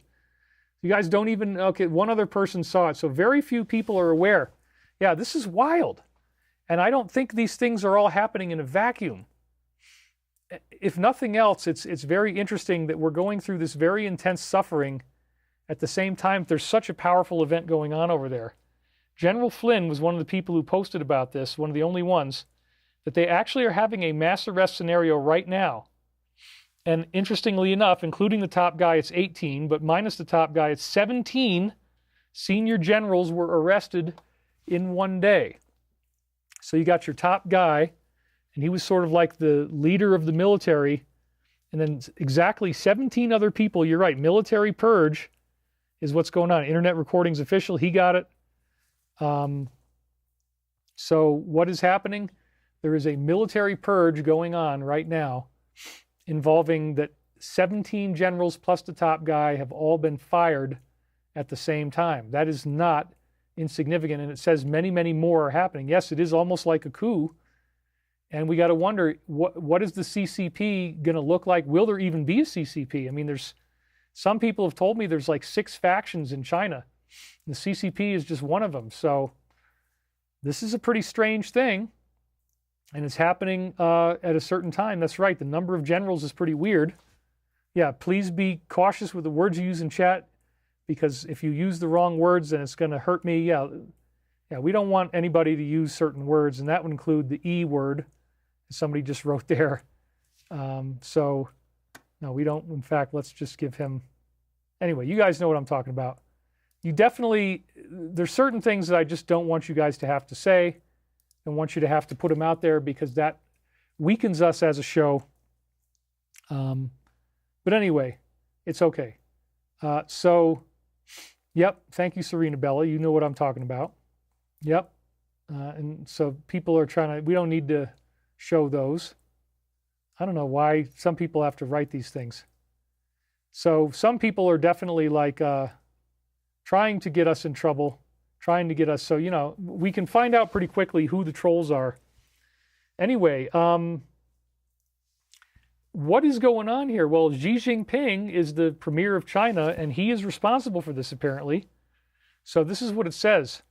Breaking, ongoing CCP China coup d'etat. There appears to be great unrest inside the CCP and its military leadership. These are coup-like conditions, and the consequences will impact U.S. foreign policy, our U.S. military posture in the Indo-Pacific region, and overall U.S. relations going forward. And we had somebody write a whole bunch of stuff in Chinese, which I unfortunately cannot read. So if you could translate that into English, I would be interested in looking at it. I don't know why Serena Bella deleted it. Can you read in Chinese? But she just deleted the message. But anyway, sorry about that, Matan Tetragra. We don't know if that was anything negative or not. It could be huge. Write it again in English, and let's see what we've got here. Anyway, 2,755 viewers. We're doing great on that front. We've had good chat revenue already. Thank you guys for your super chats. Thank you for helping us support the channel. It's always great when you do that. This will affect U.S. foreign policy, our U.S. military posture in the Indo-Pacific, and overall U.S. relations with China, hopefully for the positive. I mean, let's really pray that's what this is. General Secretary Xi, get ready because the unrest inside China will not end well. Okay, so there's something going on. Great unrest inside the CCP. Let's read the post that he's got there. This is pretty wild. What does it actually say? Many people are still arguing endlessly over whether Zhang Yuzhe has been arrested or not. And that is actually the top military guy. Apparently, I mean, for stuff that I read, it's the top military guy. He got arrested. Wow, the top of the military. I want to tell readers at home and abroad once again that the news of Zhang Yuzhe and 17 other senior generals being arrested is absolutely accurate. Whoa. Okay, so that's pretty intense. It includes General Liu Zhenli, General Zhao Tianliang, Lieutenant General Zhang Shijun, and others. The arrest operation jointly carried out by the Ministry of Public Security, Special Service Bureau, the Central Security Bureau, and the Central Commission for Discipline Inspection, equivalent to a heavyweight military coup. Okay.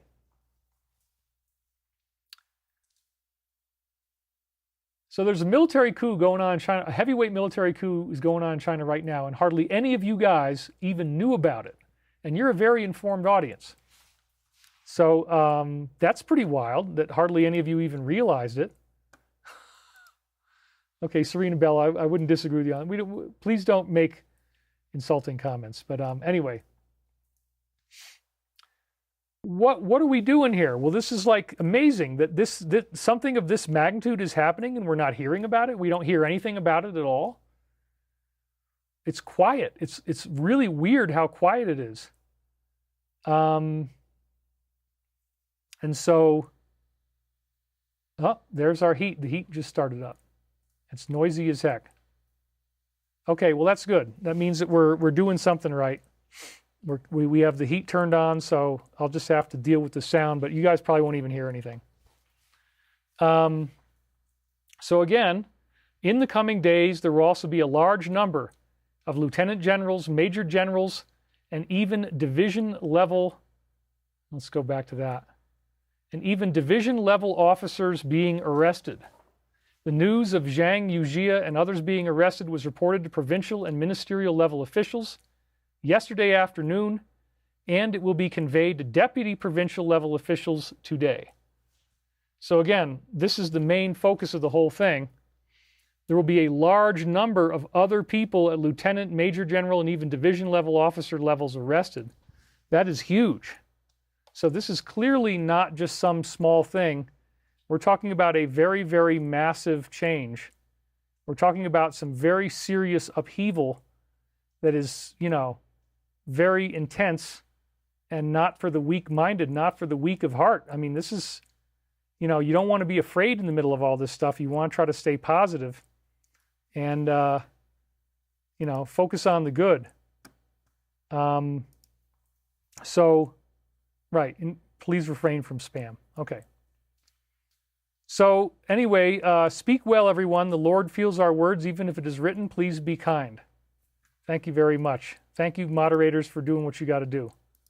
How could you say this is boring? I don't know. I mean, I'm not saying anything. It's boring to you that there's a coup in one of the two main superpowers that's opposing or maybe opposing the U.S., depending on how you look at it.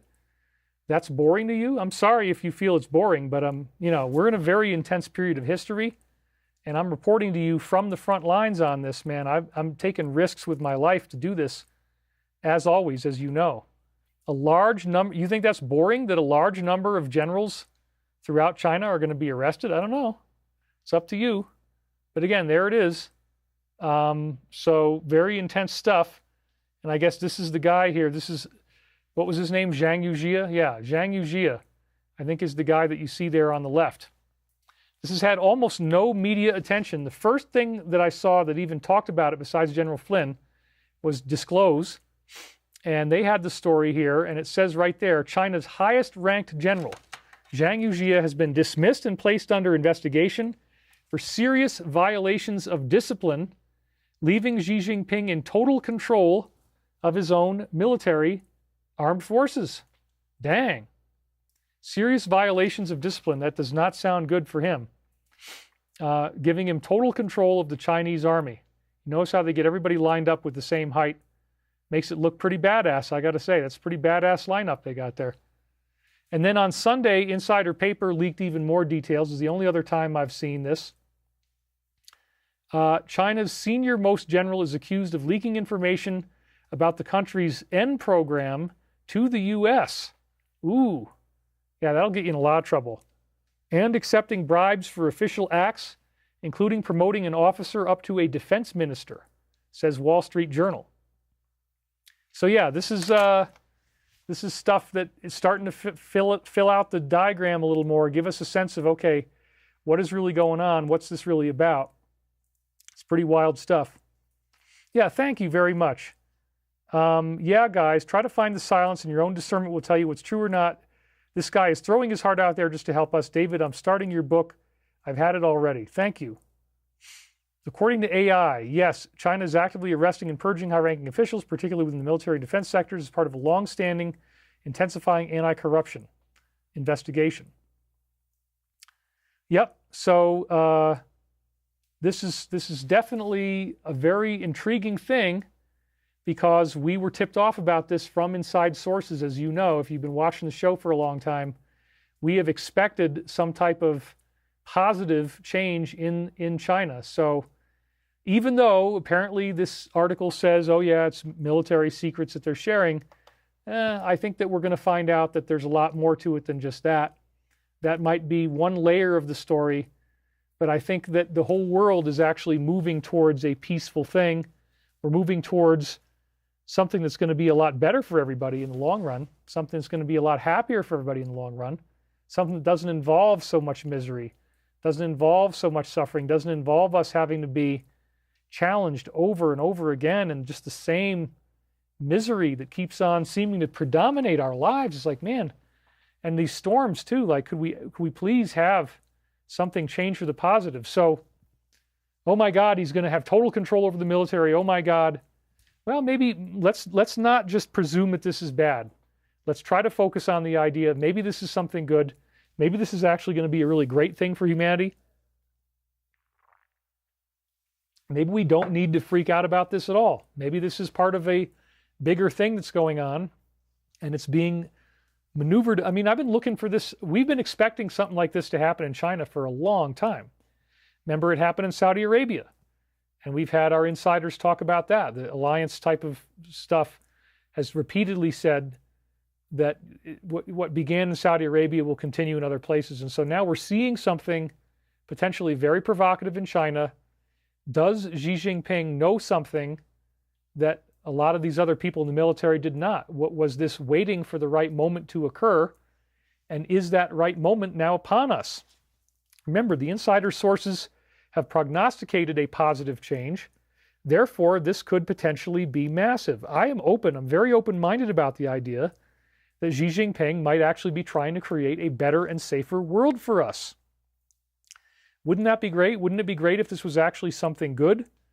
Will we find out, for example, that these officers were the biggest hardliners and that they were the ones driving things in a direction that was negative for the planet and negative for the premier, whatever you want to call them? You know, who knows? I mean, and were these officers possibly in collusion with other groups? Well, yes, now we know that they definitely were, because what were they accused of? Sharing nuclear secrets with potentially certain elements here in the States.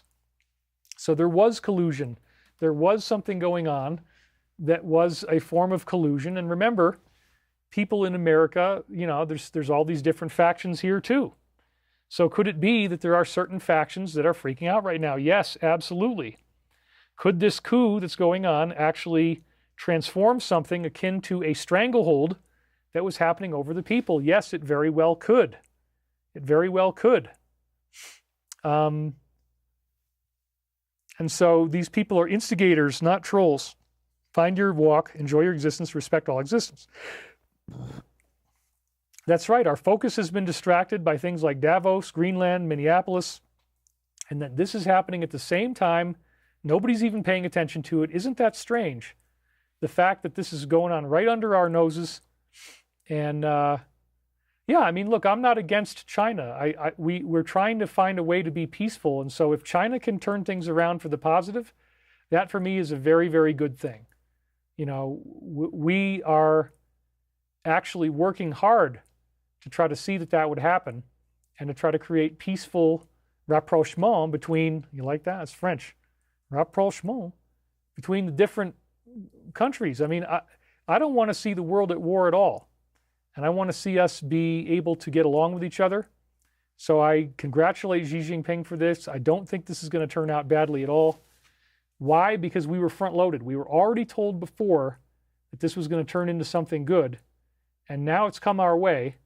And so I would say, given the fact that we were extensively tipped off, that we heard about this before, that we knew something was going to happen, we knew to expect something like this, this could be transforming something akin to a stranglehold. Another, so again, just try to wrap your head around the bigness of a coup going on in China, how big that is, how wild that is, the scope of what that really means, how far that takes us. It's incredible. And yet, at the same time, there's another one. So how many of you guys know what's the big news involving the Western Hemisphere and the militaries of the Western Hemisphere? Let's see if anybody's got it. Does anybody know what's going on with the Western Hemisphere right now? Is there a big Western Hemisphere news story that you can hang your hat on right now? Let's just see if anybody's got it. I want to see who... This is not boring at all, says Marcia. David, thank you for telling us about what's happening in China. Okay, somebody guessed Space Force. No, I'll tell you right now. Charlie Winter says, I don't know. Greenland. No, it actually has the Western Hemisphere thing I'm talking about. It has nothing to do with Greenland. Just want to see what else, if anybody's got it. Nope, again, it's not Greenland. Let's just see if anybody's got it. So far, nobody's got it. Peace is the answer. I am Jennifer. Anybody know what's going on with the Western Hemisphere? It must be exhausting trying to communicate with us when your experiences, consciousness is beyond. Well, no, I'm happy to slow things down, try to explain it as best I can. Cuba, Canada, nope, neither one of those. David, you're the best. Northern Lights, nope, none of you guys know what's going on. None of you guys have heard about this. What's the question again? What is going on in the Western Hemisphere involving militaries? Does anybody know what is actually happening with military stuff in the West? And apparently nobody does. Nobody's got this one. Okay, good enough. So once again, you know, those who are saying, oh, this is boring, there's nothing new. There you go. Kitsy Witty finally got it. So consolidation of Western Hemisphere Command. You're absolutely right. And this is another big, big thing that is happening literally at the exact same time that we see this CCP coup, which again could bring us towards a more peaceful, positive world. We have all 34 of the militaries of the Western Hemisphere aligning with each other in a big summit that's happening right now. That's happening right now. Check it out. All 34 militaries in the Western Hemisphere are convening. This was covered by David Nino Rodriguez. I've been on his show several times. He's asked me to be on more recently. I've just been so busy and overwhelmed with everything going on. But anyway, this is what he's got to say. General Dan Raisin Kane just called the first ever full assembly of military leaders from every nation in the Western Hemisphere. It's the first time this has ever happened in history. And it's happening now. I mean, wow. This doesn't happen by accident. You don't summon every military chief in the region unless you're coordinating something massive. I would totally agree with that. So we got to figure out, like, okay, what is this? What is actually going on here?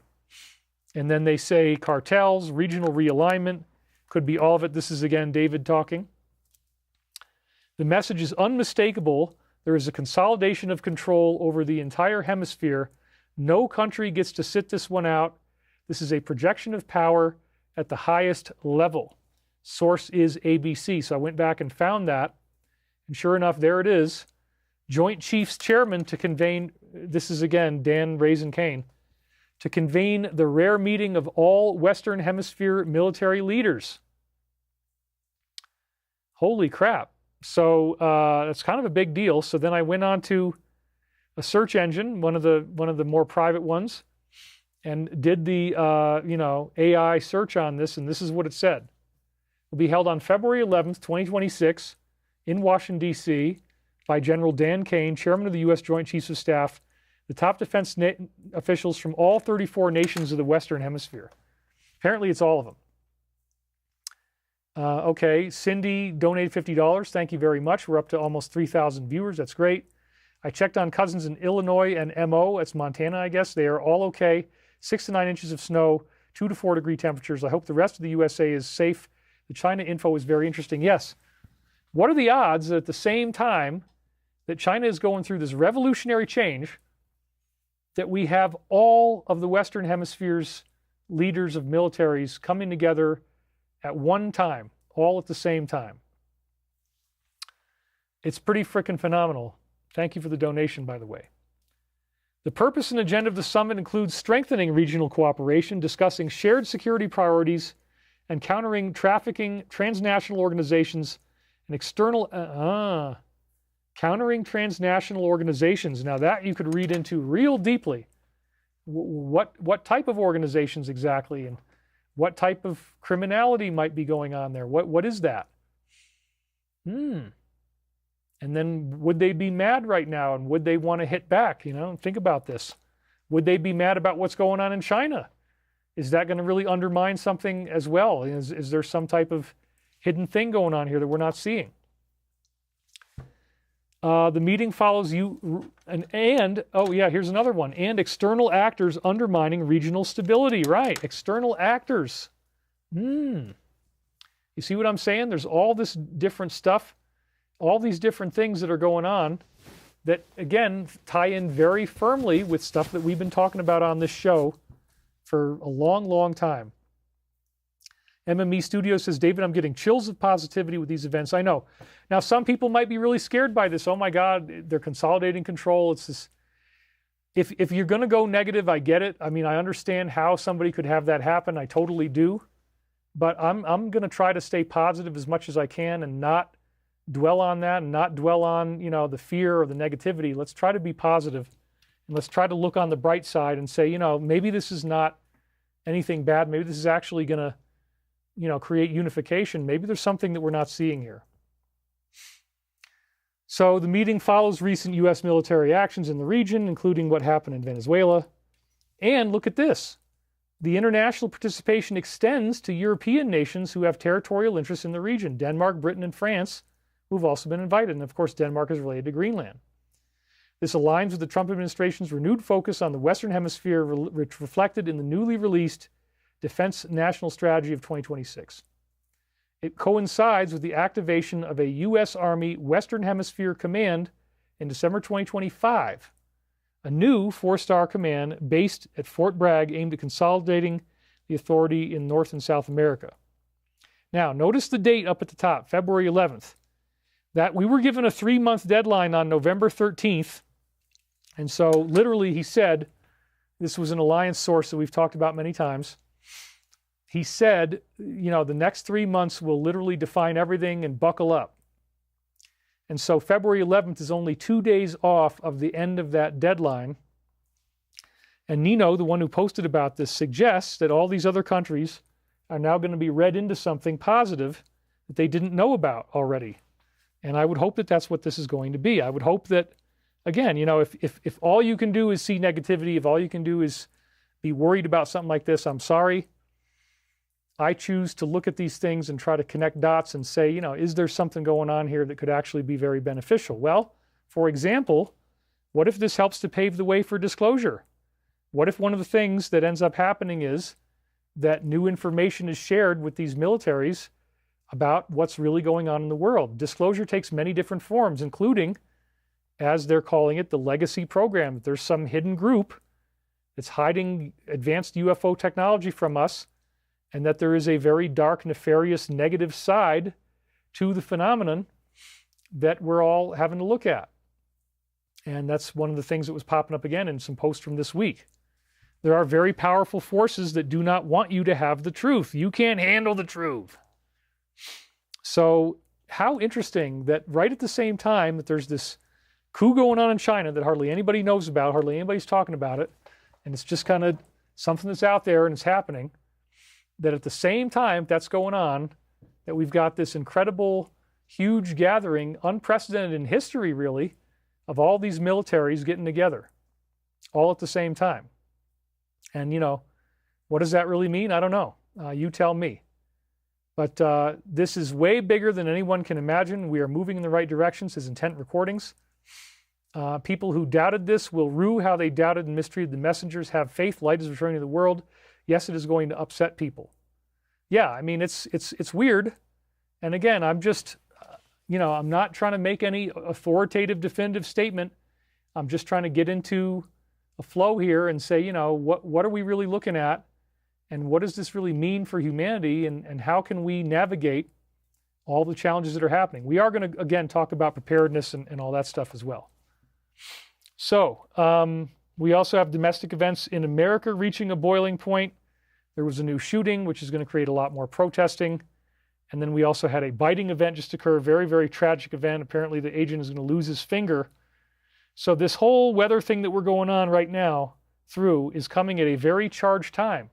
There's very powerful events taking place. There's geopolitical events that most people are not watching. They're not looking at this Western Hemisphere summit. They're not looking at what's happening in China. But at the same time, there's all these things trying to distract you, trying to create negativity, trying to create fear, trying to create anger, trying to drag you down, trying to create all of this kind of stuff. Oh my God. All right, so that's all we need for that.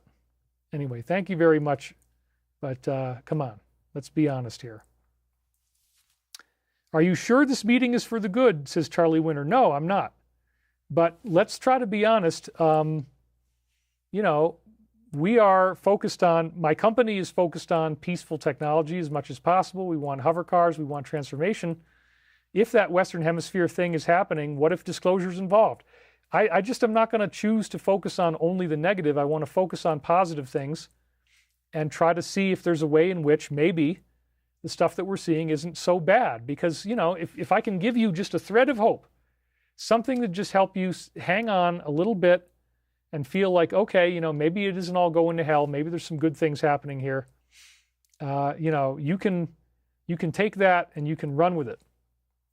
And so that's what we're trying to do here, is to feel like, okay, there's a lot of things happening that are really changing everybody's game, changing the mentality. And how weird that this summit is 2 days away from the big 3-month deadline date. What are they going to be hearing when they go there? Are they going to be read in on new information? That's apparently what's going to happen based on certain insiders.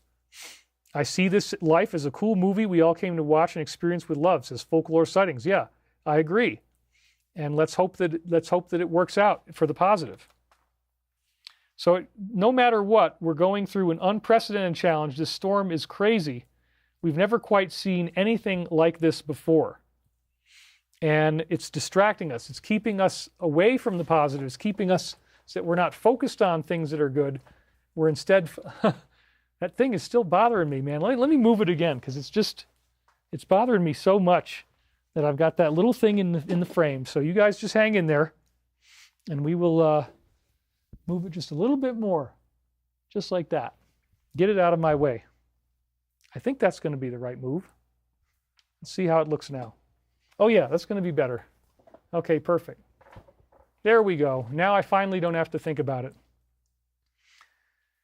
Frequency 963, who loves to write stuff, and I'm happy to read them. God didn't take us this far only to take us this far. Keep the faith, trust the process, and breathe. Thank you for that reminder. Yes, we need to breathe. And, you know, the oxygen always is a factor up here. You know, I can't really open up the house too much in this weather. So just getting up and walking with all the talking I'm doing, and I get a little low on oxygen, but that's okay. Ride God's coaster, not your coaster. Hang on to the lap bar. We are almost there. Yes, there's some interesting things scripture-wise that I'm going to read you. So we've never been through anything quite like this before. The majority of our audience lives in the States. So I want you to call upon Christ, or whatever your higher power is, in this process, you know, because it really will help. I do believe that prayer can make a difference. So all negatives for almost 1 hour. Geez, says Tarot time. Well, look, I don't think that's what it is. I think that we're just being honest. I mean, the world is a very scary place right now. There's a lot of scary things going on, but I don't think the coup in China is necessarily negative. I don't think that unifying the Western Hemisphere is necessarily negative. I mean, they're not going to go along with anything that is too crazy, right? They're not just going to be like, oh, okay, now you threatened us and now you're going to do what you want and we just have to bow down. That's not what this is. I think this is about unity.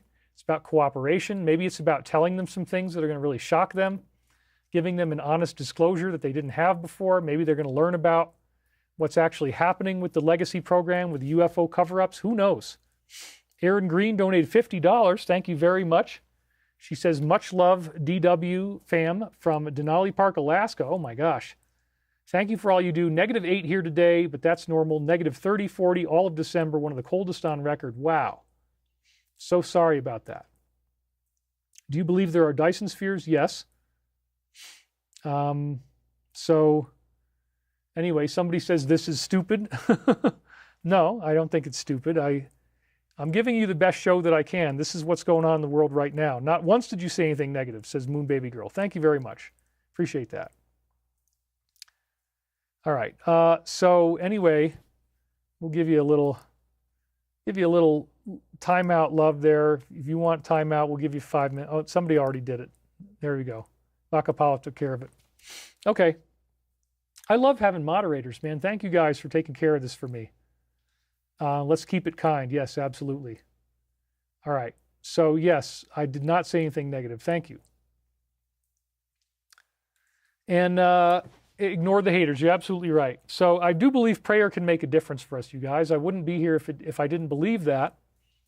And so I decided, you know, let's read some lines of scripture. So the first one actually came up quite spontaneously when I logged into BibleGateway.com, which is this great site that's run by a publishing house that has Bible quotes in it.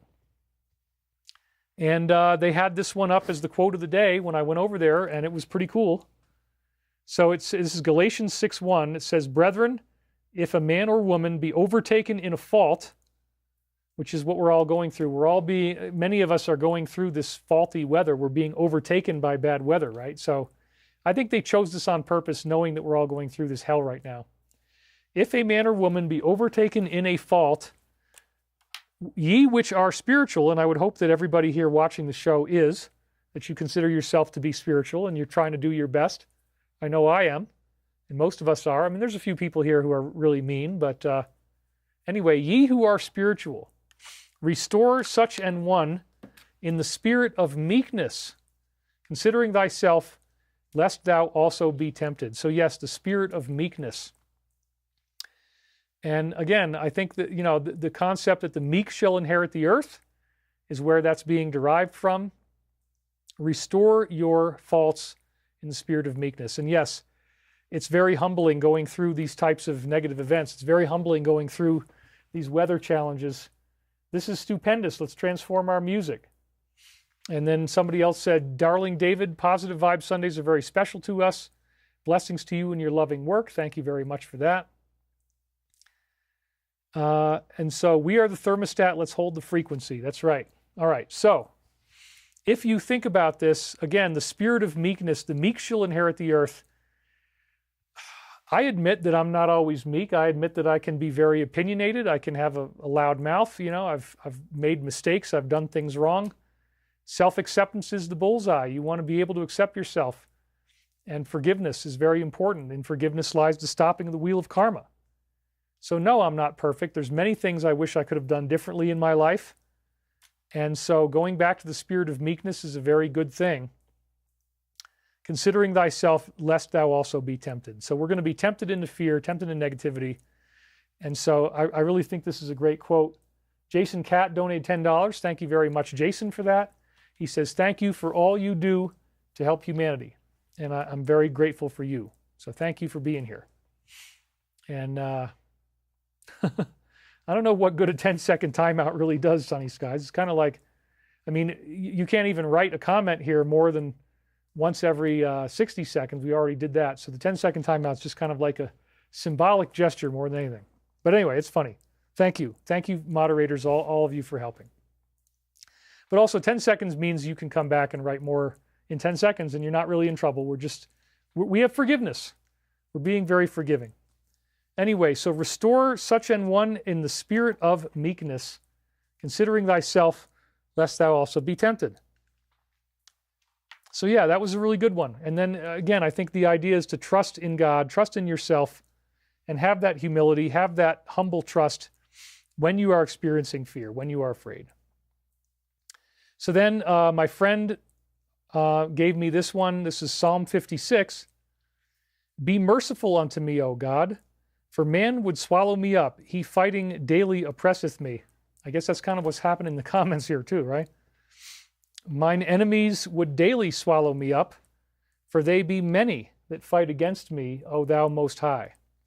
What time I am afraid, I will trust in thee.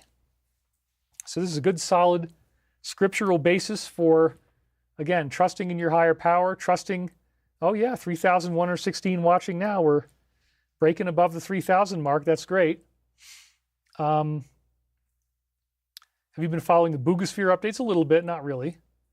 How can I stop my anxiety? Well, again, you know, breathing exercises are very good, and trying to just be, you know, as calm and relaxed as possible. I think it's very important that we all try to just stay in our zone, stay in our peace, stay in our center. Don't get overwhelmed by the negativity. So yeah, what time I am afraid, I will trust in thee. And it's talking about oppression and being swallowed up and people fighting against you. In God I will praise his Father, Mother, God's word. In God I have put my trust. I will not fear what flesh can do unto me. Every day they wrest my words. All their thoughts are against me for evil. So, you know, the Psalms have some very beautiful, grounded messages. And again, the idea, you do not fear what flesh can do to you.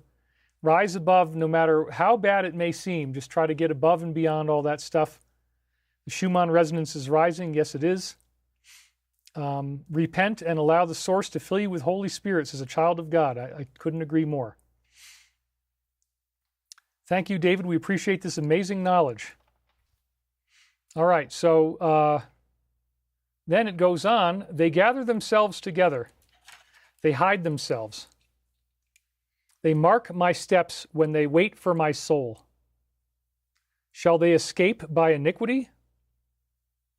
Thou tellest my wanderings. Put thou my tears into thy bottle. Are they not in thy book? And so, anyway, put thou my tears into thy bottle. Yes, so the point is God is hearing your suffering. God is hearing your crying. God is aware of what's going on in your life. And it's a positive. You know, these are good things. And so we're very happy to be here, and we're very happy to be co-creating this positive reality together.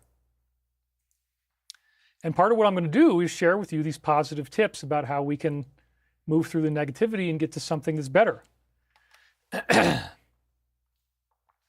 So then we had good old Mike, and he had another one here. Now, normally Deuteronomy, there's some pretty wild stuff in that book, so I'm not just going to say that it's all great, but because, I can be honest about that. There's some stuff in Deuteronomy that's pretty freaking wild, but it says, the Lord, him or herself, and again, Father, Mother, God, so we got to get beyond the gendering, goes before you and be with you. He will never leave you nor forsake you. Do not be afraid. Do not be discouraged. So that's another scripture that, kind of hits it on the head, what we're all going through right now. Do not be afraid. Do not be discouraged. Try to hold the light. Try to stay positive as much as you can. And then, of course, the classic armor of God, Ephesians 6:11 through 13. And this says, put on the whole armor of God, that ye may be able to stand against the wiles of the devil. Patricia Moran, thank you for the donation. For we wrestle not against flesh and blood, but against principalities, against powers, against the rulers of the darkness of this world, against spiritual wickedness in high places. I mean, there really is no Bible quote that hits it on the head more than Ephesians 6:11 through 13. I mean, this is really kind of the focal point. And, very interesting what's going on here. If you write rude comments, you're not going to get passed by these moderators. I'll tell you that right now. Oh, True Talk gave us another one. Matthew 12:36. I say unto you that every idle word that men shall speak, they shall give account thereof in the day of judgment. Dennis Smith said, pretty sure King David wrote Psalm 94. He probably did, yeah. All the Psalms are written by David, supposedly. So I'm not afraid to admit I have weak moments, says Denise Turton. So again, this is very powerful stuff here. Spiritual wickedness in high places that we wrestle against. And the rulers of darkness of this world, principalities and powers, these are negative extraterrestrials. That's what this is really talking about. If you understand what these words mean, they are describing what you could call negative extraterrestrials, which would be, demons, archons, different names for them. But more and more, as disclosure is coming out, we're learning that this stuff that was talked about in the Bible and other religious scriptures, it is not metaphorical. It is not symbolic. It's very literal. It's very real. It's very much a part of our lives, very much a part of who we are and what we're dealing with. So I want you to be as focused as possible on understanding that this is a big game, and the aperture is a lot wider than just our own little political scene here on Earth. There's bigger forces at play, and that has always been my contention, and I stick by it wholeheartedly. This is not a time for shyness. It's a time to be bold. It's time to step up. It's time to stand up. That's what it says in Ephesians 6 as well as we go on here. Stand up and be ready to engage your own shadow. Your own shadow is trying to drag you down. Your own shadow is trying to hold you back. And you have every reason to be in love with the divine presence that is within you.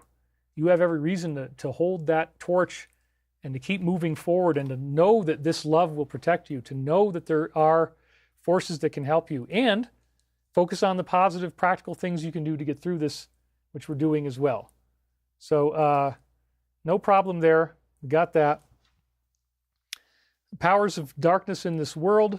Yep. And spiritual wickedness in high places. This includes the extraterrestrial menace that I was just talking about. That is a big part of what is going on. Put on the armor of God. Your armoring is very important. Learning to, stand in your truth, stand in your light, stand in your love. This will take you a very, very long way. And it's incredibly important. Wherefore, take unto you the whole armor of God, that ye may be able to withstand in the evil day, and having done all, to stand. Well, we're definitely going through an evil day right now, and this is pretty wild. And so I have to say this was funny because I looked up this quote.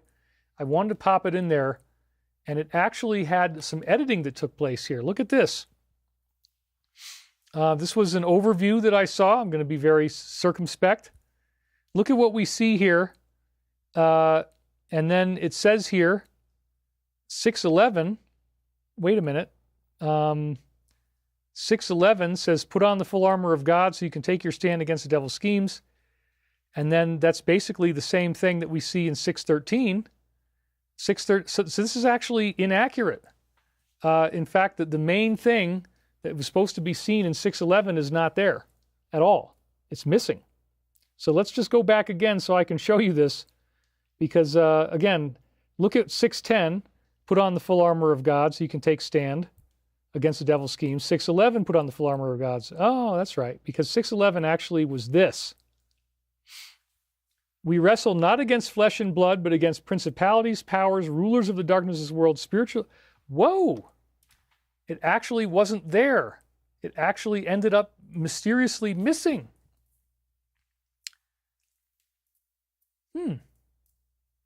And again, if you don't believe me, let's go back and take a look again. There it was, that the same quote from 6:10 is then superimposed over 6:11, so that if you didn't go any farther, you would never get to see that juicy line that was right here. So isn't that interesting that there is so much power in that phrase about spiritual wickedness and rulers of darkness, powers, principalities, that you're not even seeing it? What do you guys think about that? What do you guys think about that, by the way? We will defeat the Draco, negative beings feeding on our pain and suffering. Carry a Bible in your heart. God does not expect saints to give ground. He expects them to take it. Though I walk through the shadow of the valley of death, I fear no evil, for you are with me, Father. Charlie Winter, Psalm 23:4. That is amazing.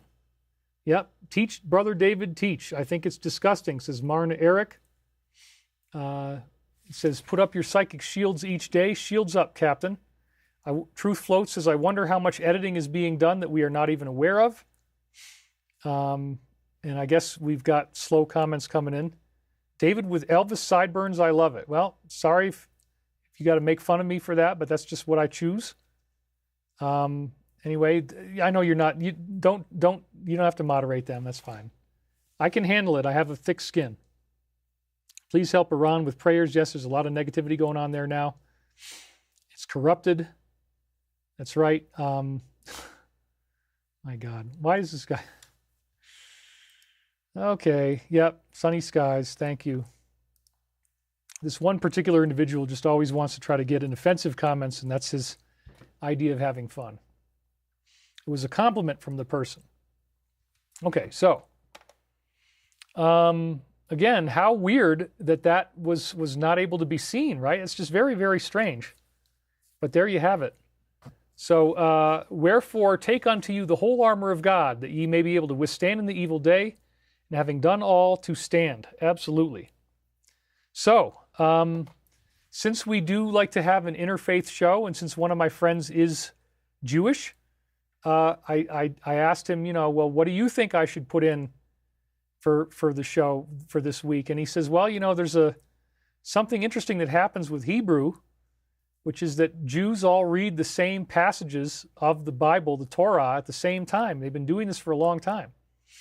Leanne Boudreau just donated a beautiful song based on a psalm you mentioned, is You Are My Hiding Place. Dina Rizk posted on YouTube by Salah. Hope it comforts you.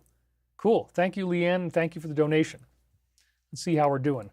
We're up to $1,400 already. That's great. I don't get all of that, of course, but I get the majority of it, and I really appreciate that. And I'm happy to share to pay for the bandwidth. People are like, oh my God, some of it goes to the network. Yeah, let's pay for our stuff, let's pay for the bandwidth. It's not a big problem to me. Seems like you have a thin skin. Well, no, look, you have to have a thick skin to actually be out here doing this and reading your comments. I don't think most people could even handle that, but I do. And so here I am, everybody, just say what you got to say, but that's right. Mark Z. Hammer says, so true about the Jews. That's exactly what they do. It's a group reading. Well, this week's Jewish group reading is phenomenally synchronistic. And my friend asked me to go take a look at it. We looked it up because he does a study where a lot of times with his uncle, he's looking at these, but he didn't do it this week. Turns out that this particular one is astoundingly relevant. Astoundingly relevant. So again, many of the Jews read the same Bible passages every Saturday for Sabbath at the same time. It's called Parshat Bo. So in total, there's nearly 17 million Jews in the world, and I don't have a problem with them at all. I mean, there's some people out there get really anti. It's like, come on, man. I mean, yes, you can find fault in everything, and I know that some people might find this an unpopular opinion. Some people are very opinionated. Yeah, Kitsy Woody, I like Judaism. Nothing wrong with that. Adolf Oliver donated $1. I think he just wanted to get that name on the screen. Anyway. Okay. You took it as an insult when it was meant to be a compliment. Okay. So you like my Elvis sideburns. I get it. Sorry if I insulted you. No big deal. We're learning. We're all learning together. Exactly why you need to have a paper copy of the Bible. That's right. I like your sideburns, says Vari. Thank you. Okay. So there's nearly 17 million Jews in the world, and apparently he was saying there's 7.5 million in New York, 7.5 million in Israel, and then I guess the remaining 2 million are dispersed in other places, but those two places are sort of like the centers of where many of the Jews live, and there's this thing that they're doing, again, called Parshat Bo, where they're all reading the same scripture at the same time. It's pretty wild, which creates a mass consciousness effect. Now, what I find interesting about this is that the scriptures are not being chosen randomly. They are on a schedule that goes week by week that was fixed up at least 2,000 years ago and possibly even longer, possibly more like 5,000 years ago, tied apparently to the lunar calendar. So this is not just potluck. It's not like this just randomly popped up. And again, I find it really, really cool because the synchronicity behind this is astounding. It's really, really astounding. And so, again, some people in the so-called truth community are going to troll and say, oh my God, you can't. I'm happy to bring in Jewish elements. I'm happy to bring that in because what if there is a spiritual synchronicity going on here? And in this case, I totally believe there is. It's fascinating. It's amazing. And it just happened. So let's check this out. Okay, so I just looked this up. Parshat Bo is this week's Torah portion. And specifically this week, they're reading Exodus 10:1, 13 through 16. Check this out, you guys. The final 3 plagues in Egypt, plague of locusts, plague of darkness, and the plague of the death of the firstborn, culminate in the liberation, in this case, of this oppressed group, the Israelites. And then we'll just skip over a little bit. The portion marks the dramatic climax of the Exodus story, the establishment of the calendar based on the month of Nisan, the institution of Passover, and then again, there's a Torah reading you can go at. Commandments of Passover, the Pesach, again, Pesach Bo is what this is called, the Feast of Unleavened Bread, removing leaven from homes. So even like the idea that, leavening, like removing leaven from homes, and we're all, and there was a plague of darkness. People are going to have blackouts from this power outage. So one of the 3 plagues, again, just check this out. One of the 3 plagues is darkness. And wait a minute. Like, wow. Oh, and 3-6 Stony Korech donated. Thank you very much. Thank you, Brother Ewan Call McGeezer. I love you, and you keep me smiling. Thank you very much.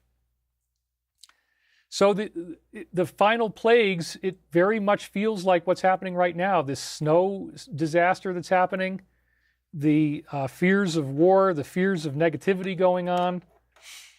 People think, oh my God, David was talking about the alliance. That's not really happening. It's all so negative. No, there might still be something going on. Look at China. Look at maybe what's going on in the Western Hemisphere meeting. Maybe that's not so bad. Some people are going to want to say that it is. Okay. But I want to keep an open mind. I want to try to be positive. It results in their liberation. Now, again, what do the Israelites really symbolize here? Well, again, it's the dramatic climax of the Exodus story. They were put into exile. They were thrown out of their homeland. And it feels like that for all of us. That we're not living in the world we'd really like to have. We find out that the world is not what we think. The world has pain. The world has suffering. The world has negativity. The world can be very, very upsetting. So again, the final 3 plagues culminate in the liberation of people who were thrown into exile. And the plagues, I believe, are synonymous with the challenges that we have been facing in this particular cycle, and one of them is darkness, remember, which is like blackouts. And in this case, again, I believe Israel symbolizes all of humanity.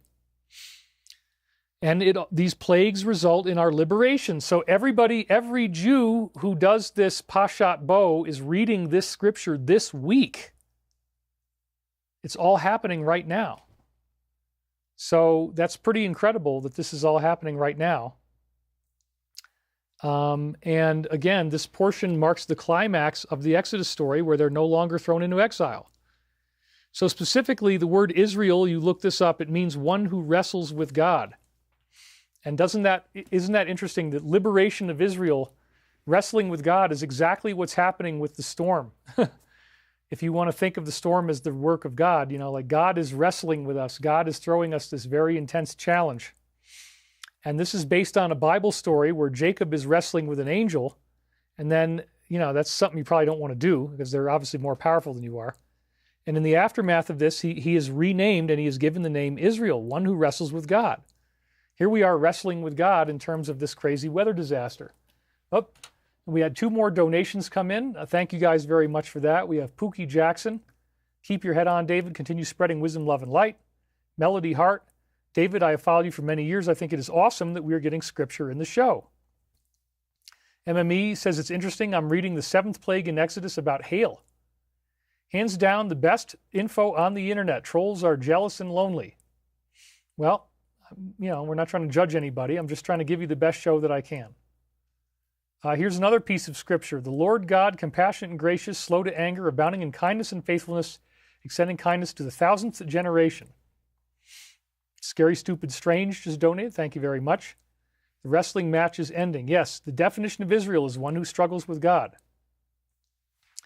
Okay, so the synchronicity here, again, is that the final plagues, these 3 final plagues of the death of the firstborn, and then, whatever the other one was, and darkness, was it locusts?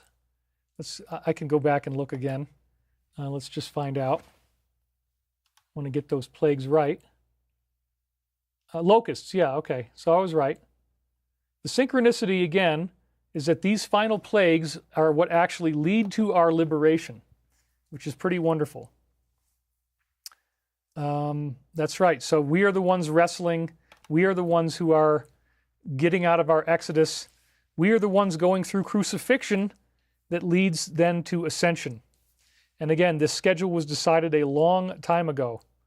This is a 2,000-plus-year-old thing of how they read this every week. Pashat Bo, I believe, is what it's called.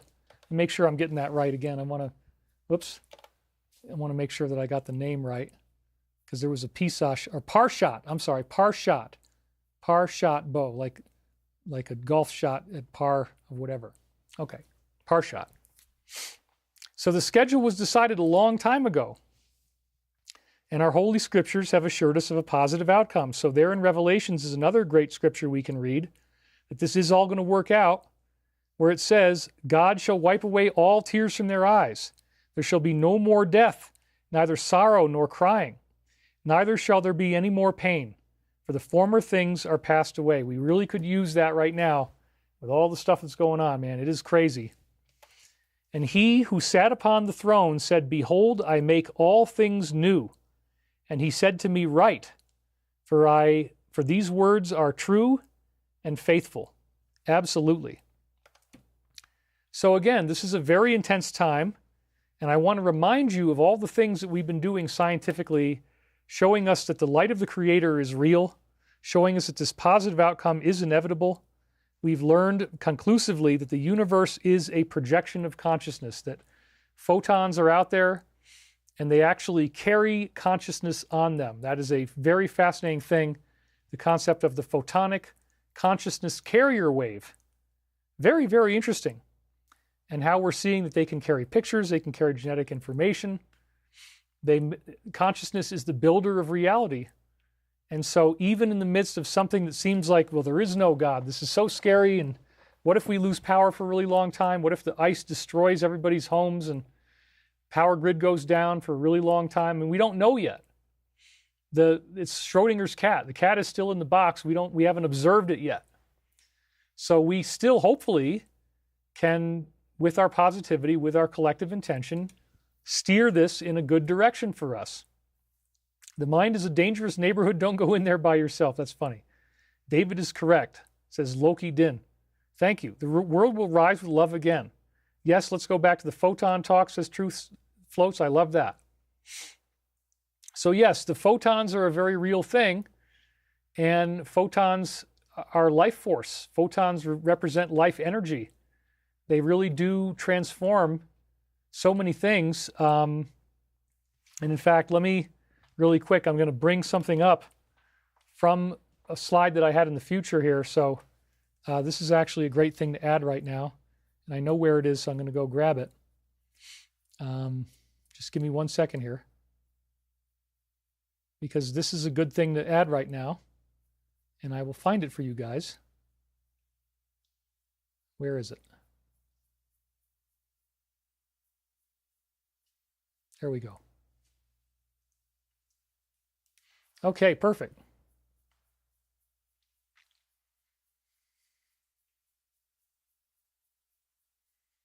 Got all this stuff here. I was very prepared, by the way. I have a lot more slides than we actually need, but I want to go in fully loaded so that if we need it, that we can do this. So, okay, here we go. So getting back into this photonic consciousness, the universe being a projection of consciousness in this photonic vein, this goes back to like 1924 with a Russian scientist named Gurvich, who did a classic onion study. And what he did here is he took two onions and he aims the root of one onion at the side of another onion. And you can do it with the top of the onion too. That actually also works. And what his theory was is that the onion is shooting out some type of energy to burrow the root through the ground, and it's creating life force to cause the cells to grow faster.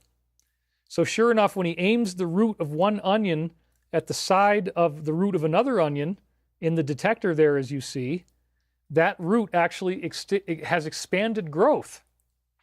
And what's even more fascinating about this is that when you put glass in the way, the effect stops, and glass blocks ultraviolet photons. So this is again showing you that the root of the onion is actually shooting out photons that when they hit the other root in the other onion there, those photons are causing it to grow and expand.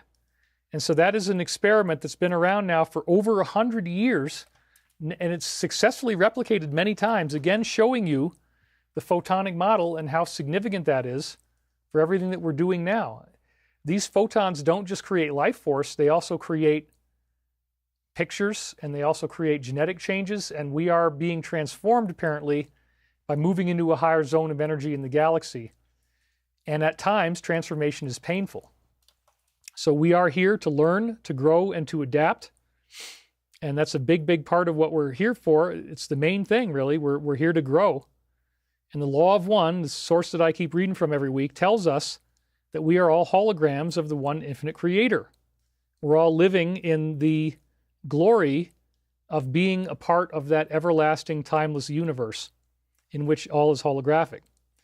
And we talked about the idea that the law of one calls Logos the galaxy. And so Jesus says, I am the Logos. In the original Greek, he says, I am the Logos. That means I am the Word. And so we actually now believe that Jesus was an embodiment of the galactic mind. So the law of one actually says right here, the galaxy and all other things of material of which you are aware are products of individualized portions of intelligent infinity. So never forget that. Never forget that you are a child of perfect love and light. You are a child of infinite intelligence. That's what you're made from. As each exploration began, it in turn found its focus and became co-creator. Interesting, huh? Using intelligent infinity, each portion created a universe. This would be like a galaxy. And allowing the rhythms of free choice to flow, playing with the infinite spectrum of possibilities, each individualized portion channeled the love light into what you might call intelligent energy, thus creating the so-called natural laws of any particular universe. Well, this is the hero's journey. The intelligent energy which is photons ultimately, and they explain that intelligent energy is photons. We read that before if you go back to previous weeks. The photons themselves structure the natural laws of our galaxy, of our logos, creating this holographic play of consciousness where, again, the positive outcome is guaranteed as long as you play by the rules and you follow the principles of positive spiritual consciousness. Each universe in turn individualized to a focus, becoming in turn co-creator. These are the logoi, the galaxies. Becoming co-creator and allowing further diversity, thus creating further intelligent energies regularizing or causing natural laws to appear in the vibrational patterns of what you would call a solar system. It's a big tongue twister, but again, the idea is that it all started with intelligent infinity, creating intelligent energy, which is photons. The photons are holographic, and they create their own laws, their own spiritual rules. They individualize into a focus, becoming a co-creator, galactic co-creator, to create natural laws of vibrational patterns that become a solar system. Wow. That really reminds us of the true divinity of what's going on. And again, this, I believe, is a positive extraterrestrial source. Not all ETs are bad. The negative wants you to think they are, but I don't believe that at all. Just so that we're clear. Thus, each solar system has, shall we say, its own local coordinate system of illusory natural laws. Oops. Let's give that a little bit more love. It shall be understood that any portion, no matter how small, of any density or illusory pattern contains, as in a holographic picture, the one creator, which is infinity. Thus all begins and ends in mystery. So again, there's that holographic principle, which is an intrinsic quality of photons, and we know this because that's what photons do. Photons act in a very holographic capacity. We see this over and over again in terms of the actual science of holograms, that you can cut the holographic plate into as many pieces as you like, and you get these images of the whole, and they keep on showing up. So again, why did I go into this right now? It's a big, mind-blowing quote that reminds us that we are all being governed by invisible laws in our solar system created by intelligent infinity, that the galactic mind is Christ, and these photons are so significant. The photons actually carry the waves of consciousness and bring us into such a higher level of consciousness. It's quite incredible. We've still got 2,800 viewers. Thank you guys for being here. So again, thank you guys very much. You having fun? You having a good time here? I think we are. I think we're doing good. Sorry for the mix-up. Yeah, we're trying to. I'm seeing there's some people don't like being moderated, but you know, the moderators are doing the best they can. They're not always perfect. Anyway, the holographic image of the Creator is there in infinity. All begins and ends in mystery. And so remember that when you're thinking about the idea that this storm is so scary. It is ultimately a hologram, and it's created by intelligent infinity, and it is co-created. So yes, there may be some type of American karma being played out here, but let's just pray for the safety of America. Let's pray for our safety, that we're going to have the best outcome possible from this, that this is going to work out, and that we'll minimize suffering, we'll minimize catastrophe, minimize damage to the infrastructure. That's the best we can hope for. We really pray that that's what's going to happen here, that it's not going to turn into something too bad. But you do have to be ready.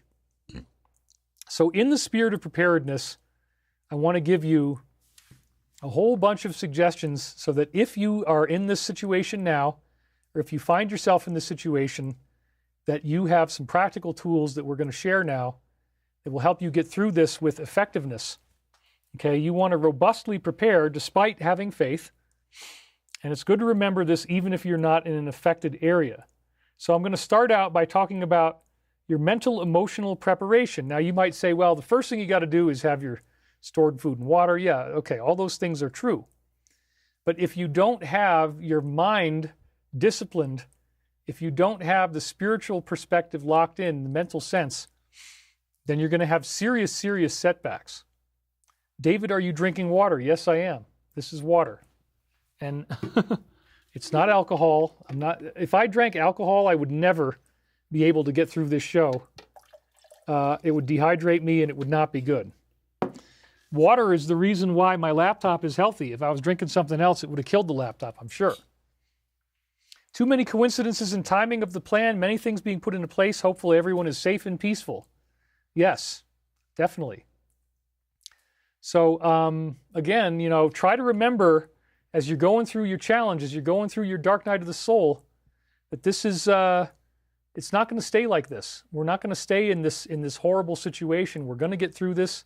It's going to get better. So the mental emotional preparations are really, in my view, the most significant thing. Once you've dialed in all the stuff that you can, you do the best you can to be physically prepared. We'll talk about that. But then it really becomes a mind game. Can you avoid freaking out? Marco Polo donated. I'm not sure why I'm getting blocked on your channel. If you could help me understand how I'm not doing it right, I'll be mindful in the future. I request the truth. Well, again, I don't know exactly what's going on here, but sorry if that's happening to you. The moderators, I believe, are doing the best job they can.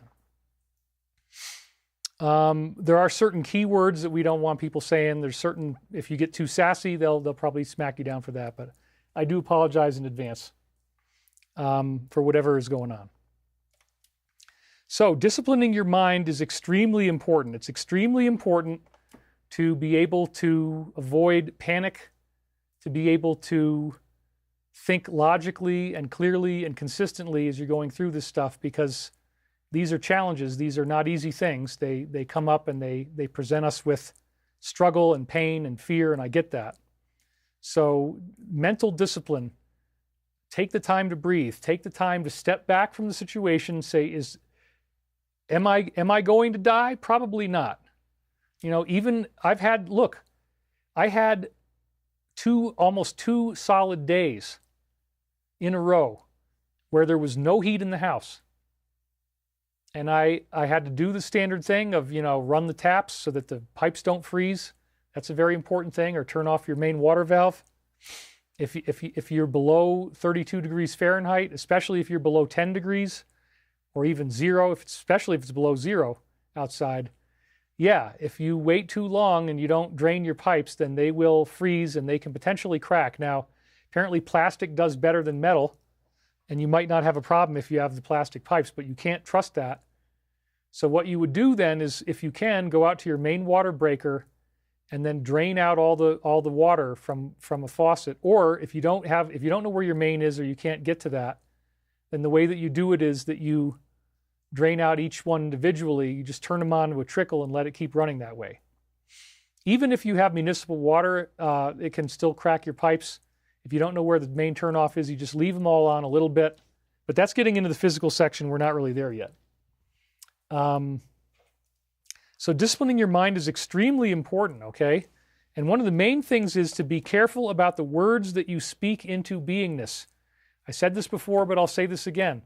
Your words are incredibly powerful. They create harmonic vibrations that lead to sacred geometry that may actually manifest matter. Okay, so words create manifestations. Jim Garrigus donated, said, great message, David. Thank you very much. Marco Polo, if I know what is a problem area, I can focus my attention on to better avoid it. So yeah, if somebody wants to tell him why that happened, that's fine. Stony Koretch just got hit. Not sure, what did he say? I don't know what he said. I can't find it. But anyway, sorry about, some whatever. The moderators are doing the best they can. But life and death in the power of the tongue, says ARW. I would totally agree. Words are a spell. That is why it is called spelling. That's really funny. So again, reminding ourselves that we are very, very powerful. Be careful about the words that you speak. And what do I mean specifically? I mean, oh my God, I'm going to die. I hate this. I hate myself. Be very careful about saying things like that, because, you just want to try to avoid speaking out negativity. And so I practice this myself. Sometimes when I get really frustrated, I'll say things out loud in the middle of the night when I'm in bed if I can't sleep, because I've had chronic insomnia now for quite a long time. Since like last summer, it's been an ongoing issue. It's very, very frustrating. I've learned, that if I say things out loud, like God, I hate this. This is terrible. Oh my God, I'm not going to make it. Be very careful about those kind of things.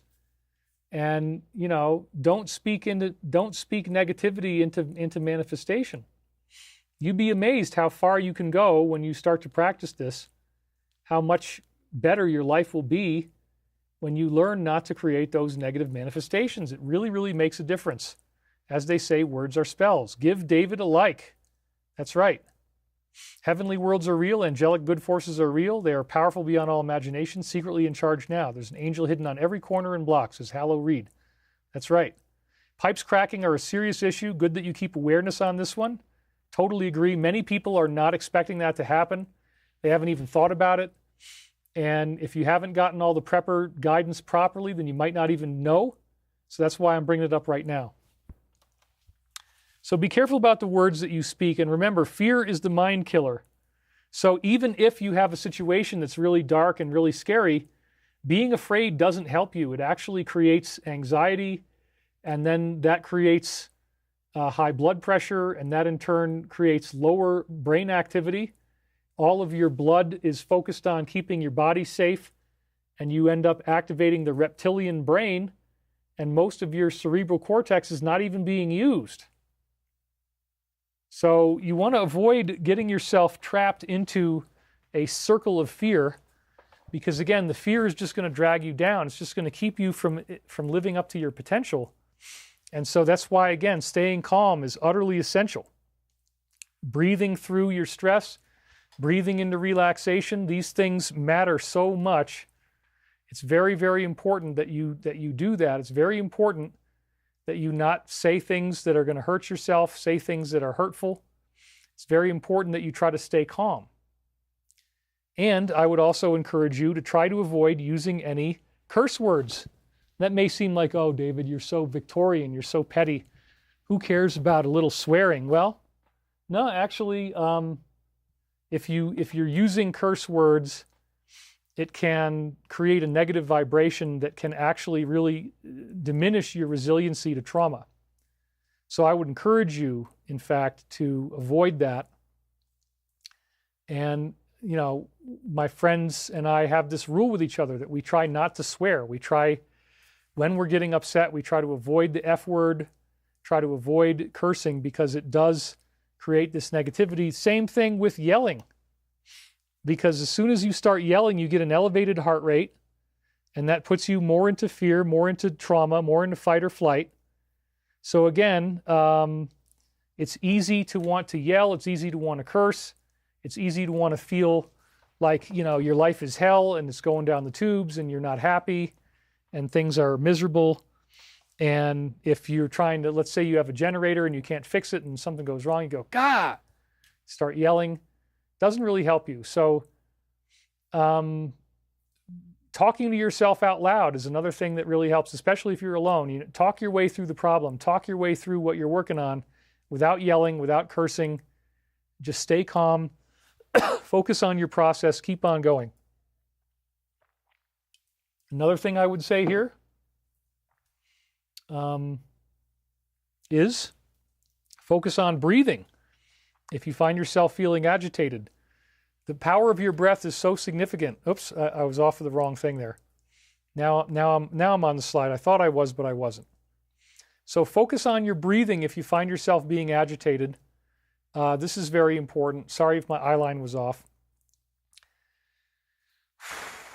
Just get into that calm, still space. It's so important. And breathe your way through it. Talk out loud. Don't yell. Don't curse. Stay calm. Avoid anxiety. Don't raise your blood pressure. And here's another one.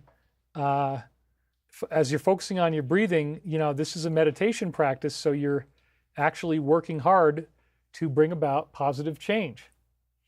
Magnesium glycinate, for sleep, that's definitely a very good thing. Another one here that I really like is to see yourself as the observer of your experience. Now, certain psychedelics make that happen automatically. If you've had that training, then you know how to do this. Don't get involved in the minute-to-minute struggle of your emotions. Step away from that emotional body, step away from that pain, step away from that fear, and then observe what you're feeling, observe what you're going through as much as you can. See yourself as the observer, because I'll tell you, that works magic, and it can do incredible things for you. Take it minute by minute. Don't focus on the future. Don't dwell on the past. Stay in the present. Stay in the now. Focus on the power of the present. This is incredibly significant. Somebody says, good advice, David. Thank you. That's Earth Observer. And again, as you're taking it minute by minute, you want to take deep breaths and remind yourself that you have been through something like this before. You've been through this before, and this is a very important thing. So being the observer, not creating negativity, not yelling, not cursing, and breathing in and staying in fear, staying out of fear, staying in trust. I said staying in fear. And it's not easy, man. I get it. It's not easy. Somebody says, wine helps me sleep. Well, believe me, when you're dealing with this level of power outage, alcohol is contraindicated. And they say that in the National Weather Service warnings that you really don't want to have alcohol. Niagara Falls is -12 Celsius. No use going out to clean. Wow. That's pretty intense. Julie in Georgia says, I started to use valerian root. It's very helpful. David, I got here. Your voice sounds tired. Don't empty yourself. Yeah, my voice is a little bit raggedy right now, but I'm okay. I'm not going to ruin my voice. And again, this is more of a practical, one of the physical ones, but look for a local warming center if you need it. If it gets to the point that you're starting to shiver and you can't stop shivering, we'll get into the physical things about layers and stuff, but if it gets to the point that you can't stop shivering, then at some point you may need to call it and leave the house. However, if you're in an icy area, driving on that ice is actually probably more dangerous than the shivering. So you're going to have to make a judgment call. Is there any way you can keep yourself warm? Well, you can warm up from eating. You can warm up from drinking hot beverages if you can make hot liquid somehow. If you actually have some way of heating it, like for example, maybe you have a kettle and you have some type of wood heat or something that you can run. Those things will help you dramatically. But if you need it, look for a local warming center. But remember, you really don't want to drive on that ice if it's at all possible if you have it. You've got me thinking of Dune quotes, says Big Dip. Oh, that's right. Remember, David, when you had a dream you were in a car or truck with 47, you drove off a cliff, were freaking out, but he was very relaxed next to you, and yes, we ended up landing and everything was okay. I've thought about that dream many, many, many times. And it's interesting that this is happening now. So don't be afraid to reach out to your neighbors for help. This is, again, more of a practical thing, but I put it in the mental anyway because you got to get over the mental block maybe of wanting to actually reach out to people. A lot of us have egoic resilience around that. I can do it all myself. I'm self-reliant. No, there may be a time, and I have neighbors around here who have a generator. They're better off than me. And the woman said, you know, if there's anything you need, just let us know. So it's great that I have that support system in place. I could take a relatively short walk and be over there if I really needed help. And it's nice to know that that could happen. And I met them a few Saturdays ago, took some time off. It was great. So again, very, very important here. More people, unfortunately, perish in cold than in heat, says Intent Recordings. Yes, I would agree. That's why if you have a neighbor who's nearby that might be able to help you, maybe that's better than going to a local warming center. Don't like being blocked. Sorry about that. Be prepared for the long haul. In other words, if you have a blackout, don't use up all your supplies on the first day. You know, you make sure that you've got enough stuff that if it lasts for 3, 4, 5 days, that you're going to be all right. You have time, because part of the problem here is that there's additional cold coming in behind the beginning. So the ice is not necessarily going to melt right away. And again, this is just very practical advice because I want you to be safe. I want you to live through this and be happy. So be prepared for the long haul. Don't use up all your stuff right at the beginning. That's why, like, I have firewood, and I'm not going to use the firewood unless the power actually goes out. I could be making a fire now, make the house warmer. No, I'm not going to mess with it. I'm only going to use the firewood if the power goes out. I'm prepared for the long haul. I've got stacks of tuna cans, stacks of sardines. I'm not even eating that stuff because as long as I have food that I can eat now, I don't want to, I just buffered a little bit. I hope you guys don't have any buffering problems on your side. But anyway, be prepared for the long haul. And if you're telling me, anybody says that you got a buffering, just let me know. The buddy heater is good for the indoors and safe. Yeah, I mean, the problem is these are, sorry, MME, about being blocked. I like what you've been saying. But moderators are doing their best. We try to forgive them. But again, if you only get timed out for a certain number of seconds, it's not that bad. You can come back, you can keep talking. Gabrielle says, I love the cold. I have extra blankets, fur, real cotton thermal clothes, do a lot of wonder in the freezing cold. Remember the old pajamas from back in the days? They all wore their thermal PJs. That's right. The base layers are so important, especially merino wool. That's what I love the most. I've got 2 merino wool base layers on right now and sweatpants. And I've got a merino wool base layer right in here. That's not it. Anyway, it's in there. You can see it right here, actually, if I pull that out. Okay, so you always want to keep these wool base layers on. The great thing about merino wool is, too, that even if it stinks a little bit and you don't have the time or readiness to change it, like if your armpits stink, you can actually just kind of pull on it. And as long as it's dry, if you let it get dry, a lot of the stink will just come out as like a white powder, and you can just kind of knock it out and reduce the odor. Now, of course, you want to wash it ideally, but if you are just looking for a quick fix with your merino wool, that will work wonders. And yes, flannel, cotton are also doing great. 10 long days until we get back up to 32 degrees in Indiana. I'm running the water constantly. That's right. Very brief glitch, says Rita Warren. Okay, sorry about that. Anyway, wool is the best to have with clothing and blankets. Yeah, I mean, I feel like it's very necessary, and I do use it. Some people are questioning the ethics of that. Okay, I get it, but whatever. You really need it, and so I'm sorry for the sheep. But again, never give up. Never surrender to the fear, and always keep fighting, always keep working. Let's hope this thing is going to be manageable. Let's hope that you don't have to evacuate the house or anything like that, but just keep on pushing forward and do what you can to get through it, and you will be okay. Even if you lose power, the power will come back on, hopefully pretty soon. However, some people may have power outages for several days, and that gets us into physical preparations, okay? These are really, really important things. I don't know if you've heard them all or seen them all. There's a lot of them from my own personal experience that I'm going to share with you now. So one of the things they say, which I haven't done this, but this is one of the things that popped up online.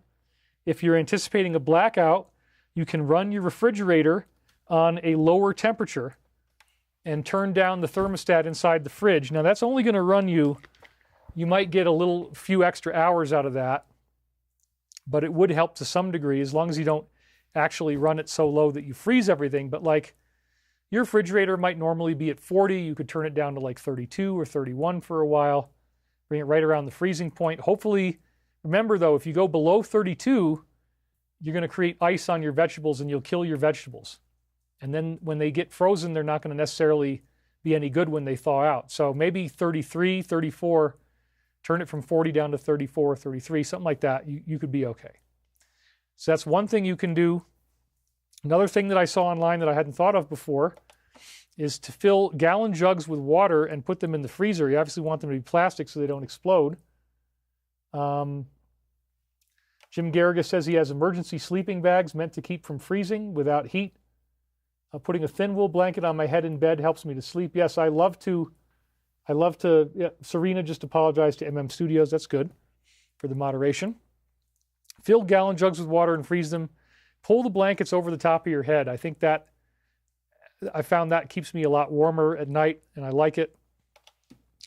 Avoid opening the doors if at all possible. You have to remember this now, that every single time there's only going to be, let's say that your power isn't running. Let's say that you don't have a wood stove. Let's say that you're inside the house. I found that in that kind of a situation, even just opening the windows to try to get some fresh air, you can lose a lot of radiant heat just from a few minutes of keeping the windows open, especially when it gets as cold as it is outside right now. And once you lose that heat, man, you don't get it back. You just simply don't get it back. So it sounds simple enough, but I would really stress this. Don't open the doors if at all possible. Keep them closed. Also, if you're not going to be able to open the refrigerator for potentially a long time, stage what you need outside the fridge.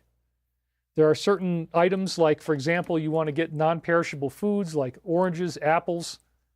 You know, both apples and oranges have vitamin C in them, which you really need. Vitamin C is essential for your sleep.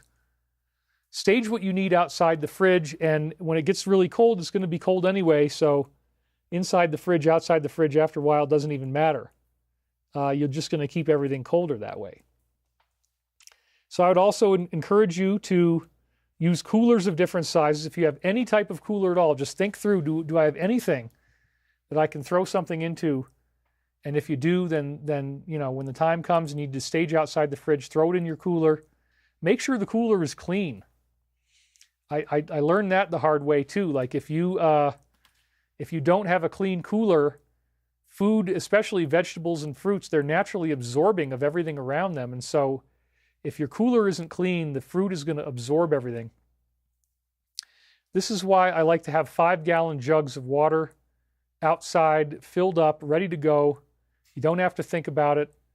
The water is already there, and you can wash out your cooler. You can wash off things. You can do your sponge bath. Whatever you need to do, you've already got it. And also, again, the most simple thing is just to fill up your bathtub with water. But I prefer using the 5-gallon jugs. I think it works better. Right, sheep like to be sheared. It doesn't harm them in any way. That's true. I don't know why somebody said sheep get killed when they make wool. They don't.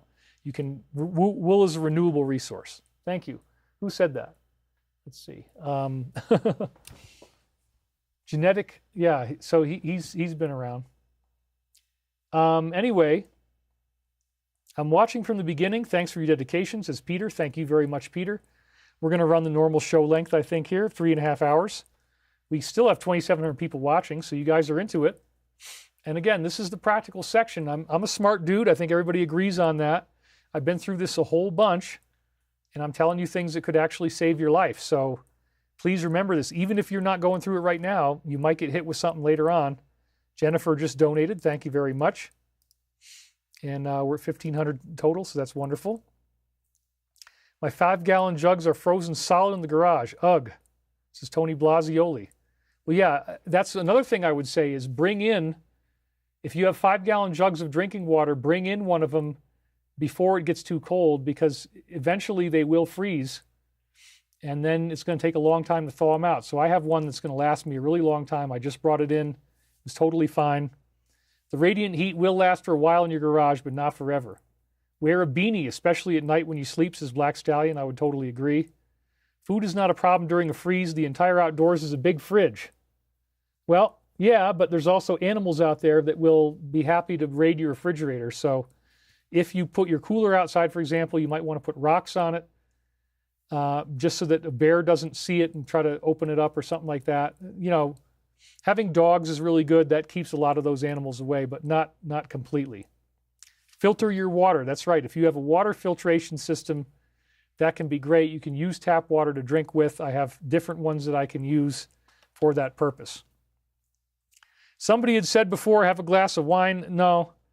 If you read what they say, if you read the National Weather Service, they tell you specifically to avoid alcohol and drugs, actually. You want to avoid both, particularly drinking enough alcohol to get drunk. There's several reasons for this. You might have lowered awareness of the problems that you could be facing. You might pass out when you get cold. You might, you lower your blood sugar, which can be very detrimental. You get dehydrated from it. Alcohol is very dehydrating. You need to make sure you have enough water. That's what I'm doing right now.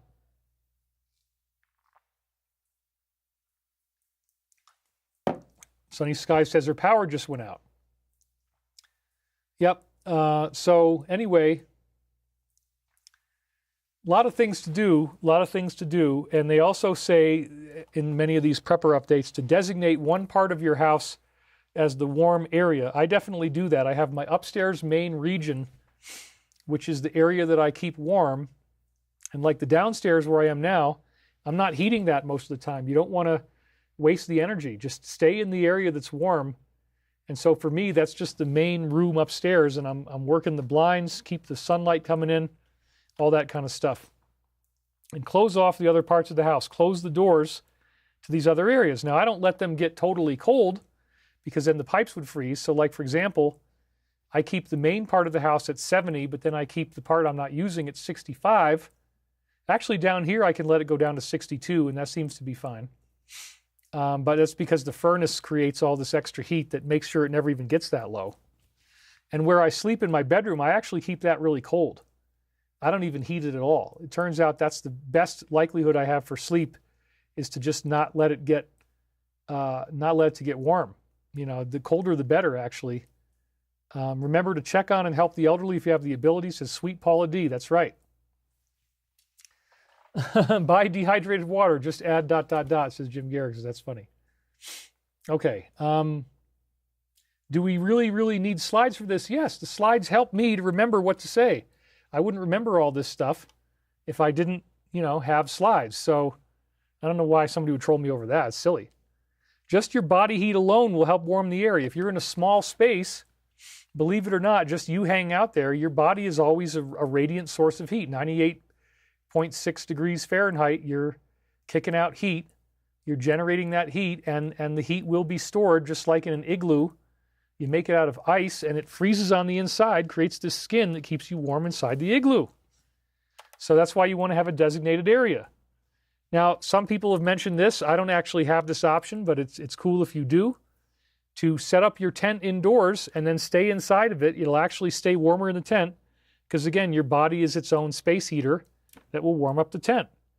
And the mummy bag, if you have one of those sleeping bags that you can, it looks like a mummy and you can zip it up around your face, man, those are built for you to be out in the cold. Those are built for you to climb a mountain in the snow and be able to stay warm. So if you have one, it can really do wonders for you. It can really be amazing.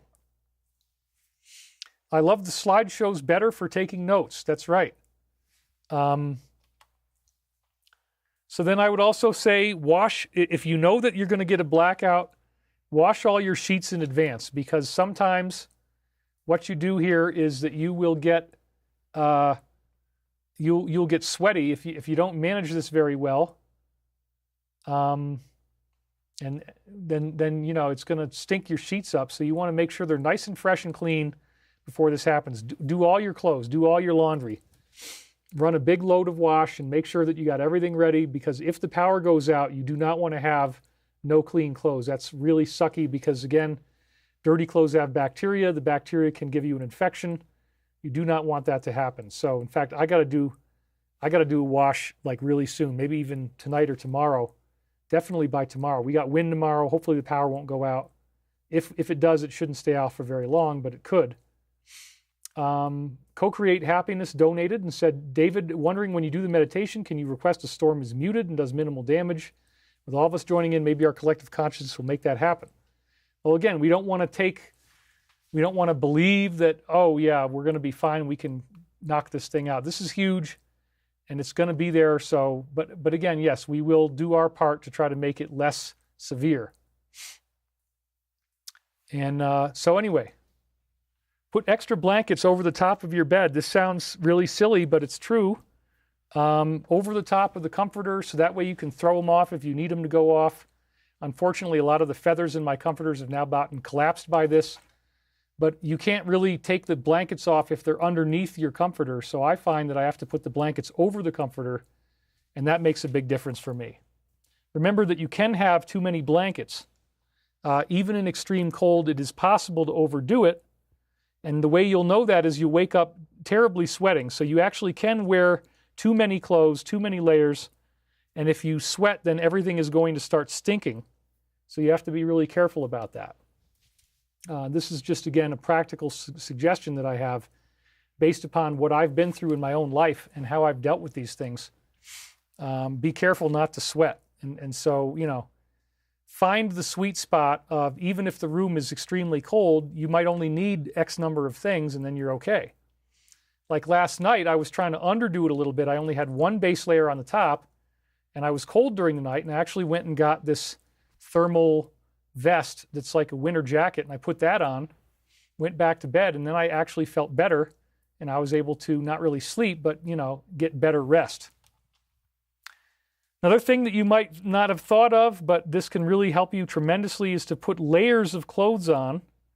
In other words, you want to have multiple layers. So like, for example, I've been using 2 merino wool base layers. I actually have 2 layers. Maybe I can even show that to you. Let's see how I'm doing with the camera angle here. Camera 1. Okay, so you look at, actually I can probably get it up into 4 here. So hold my leg up really high. Okay, I've got 1 base layer right there. That's the blue one. And I've got another one here. Okay, then I've got this huge thick wool sock, and I've got my sweatpants. So there's actually 3 layers cooking. And that's part of how I can sit in this chair and have enough thermal retention that I never get too cold. My feet aren't too cold. Everything's okay, because I've got multiple layers under the clothes to keep myself as warm as possible. And man, that is essential. So that's why you really don't want to sweat out, because then if you sweat out like this, you're ruining 2 base layers at once. And so, you know, you can keep the base layers on for 3 days at a time. You just make sure they don't stink. As long as they don't stink, you can keep wearing them. You don't have to change them every day. That's one of the things I've learned. And let's say that you don't have like basic merino wool or some type of long underwear. You can actually wear 2 pairs of pants. If you have a tighter one and a thinner fitting one, you could actually put 2 pairs of pants on. I've done that before too when I had to. I've had cases where I was traveling in Australia and I got really cold and I didn't have base layers. Put 2 pairs of pants on, and then you can fold your socks over the top of the pants so that you don't get that draft around your ankles. That really actually helps quite a bit. And of course, as you do all this, you want to make sure that nothing is fitting too tightly. So if you actually do put on more than 1 layer, and then there's a tight fit, then the double layering can actually cause really significant problems if it's a tight fit, because the tightness will actually create cold. So it won't work to keep you warm unless it's loose. You need that air in there. Oh, that's a good idea. Putting a hot water bottle in bed is really cozy. You could use an empty juice bottle if you don't have a proper water bottle. Also, you can put your feet under a blanket if you're sitting somewhere. That's true. Julia in Georgia just donated and says, mainly we ask the storm be aligned with a natural state. We do not consent to being subjected to unconventional things. Blah, blah, blah, common sense stuff, anything for money donation. Yeah, we can definitely give you guys something like that. So I can't believe somebody would say that. This could save your life. These are things that I learned from the battlefield that really are essential and will keep you alive. So this is not about you guys giving me money. The donations actually have gone down. The viewers have gone down because now I'm not talking as esoterically. And, you know, thank you, Marco Polo, for the donation. I'm not sure what you mean about questions of the 2011 Kerry Cassidy. I don't know what you're talking. That interview inspired my entire YouTube presence. Okay. Go ahead and ask. I mean, let's just see what we've got. But anyway, you know, yeah. So again, to think that the reason I'm telling you this is to make money, no. The viewers have gone down. I'm not doing this for money. Believe me. This is, you might think it's boring, but if you're not, if you've been through a situation like this stuff is not boring. And again, these are also things that you may have in the house, but you just might not have thought of, oh, I could actually take 2 pairs of pants, put both of them on, put 2 pairs of socks on, fold the socks over the outside of my pants. You'd be amazed how much warmer you get. That might actually save your life if there's a prolonged blackout. So I just want you to know that's why I'm telling you this stuff. You can wear 2 pairs of socks as long as they are loose enough. If they're too tight and it pushes on your feet too much, it's actually going to have the opposite effect. This is another very important thing. Never let your clothes get damp, especially your socks. If your socks get damp, your feet will be cold, and you are in big trouble. So even if your house is freezing cold, and what I will do sometimes is I will take my socks off, and if my feet are sweaty, I will sponge bathe them with using like a wet washcloth from my 5-gallon jug, wipe them off with a towel, let them dry, turn the socks inside out, and shake them in your hands like this. That'll actually get them dry a lot faster. It does create a lot of dust too, but another time perhaps that interview was a big inspiration for me. Okay, well, I'm happy to hear what you got. You can make a hot pee bottle if you don't have hot water. Yeah, that's interesting. I wouldn't have done that, but okay. Frostbite is bad. That's right. You really don't want to get frostbite. There are warmers you can use. Sometimes you can buy those in the store. But you definitely do not want to let your socks get damp. Anytime my socks get damp, you either want to air dry them or just completely change out to a new pair. But if you don't have a lot of warm socks, then you got to pace the range on those and make sure they last long enough. You can even wear your slippers into bed. I told you about that before. That's something you can do. And again, I said this already, but wear your pants to bed with socks over the cuffs. You can also just get right down into wearing your winter clothes in the house. Wear your hat, gloves, scarf, and jacket. That's when it really starts to get cold. If you're really in trouble, that will help you. And I've done that before. Make sure that you have ample amounts of stored water on hand. You want to prepare for that in advance. Make sure it's in the house so that if it's out in the garage, it might freeze. Then it's going to take a long time to thaw it out. So I just brought a jug in, and everything was fine, by the way. The jugs were fine. And this is the old classic hurricane prep thing. Fill your bathtub up with water. That one really, can help you get through a jam. And then you can use it to scoop out the water and pour it in case you lose water, because sometimes that'll happen too. You lose running water. Then you can actually use the toilet. And you can pour water into the toilet and get a good flush out of it that way. Because with me, I only have a small amount of water if the power goes out before the battery runs out on that. And then the battery pump doesn't pump the water anymore. And I'm hosed, pun intended. So get a few boxes of hot hands and keep them in your readiness kit. Buy the wool sock. Yeah, you definitely want to have wool socks. Johnny Samsara, try not to overextend yourself or let yourself sweat. I think that's very true. Absolutely, absolutely true. Okay. So I keep 5-gallon jugs filled in case water disappears. That's my emergency house water. That's not the drinking water. That's different. If you have a fireplace or a wood stove, you want to use it once the power goes out to keep the house warm. That goes without saying. Make sure that you have matches, lighter, candling, and wood so that you can run the fire as needed. And again, I said this one before, run all your laundry before your power goes out. Make sure you have as many clean clothes as possible in advance.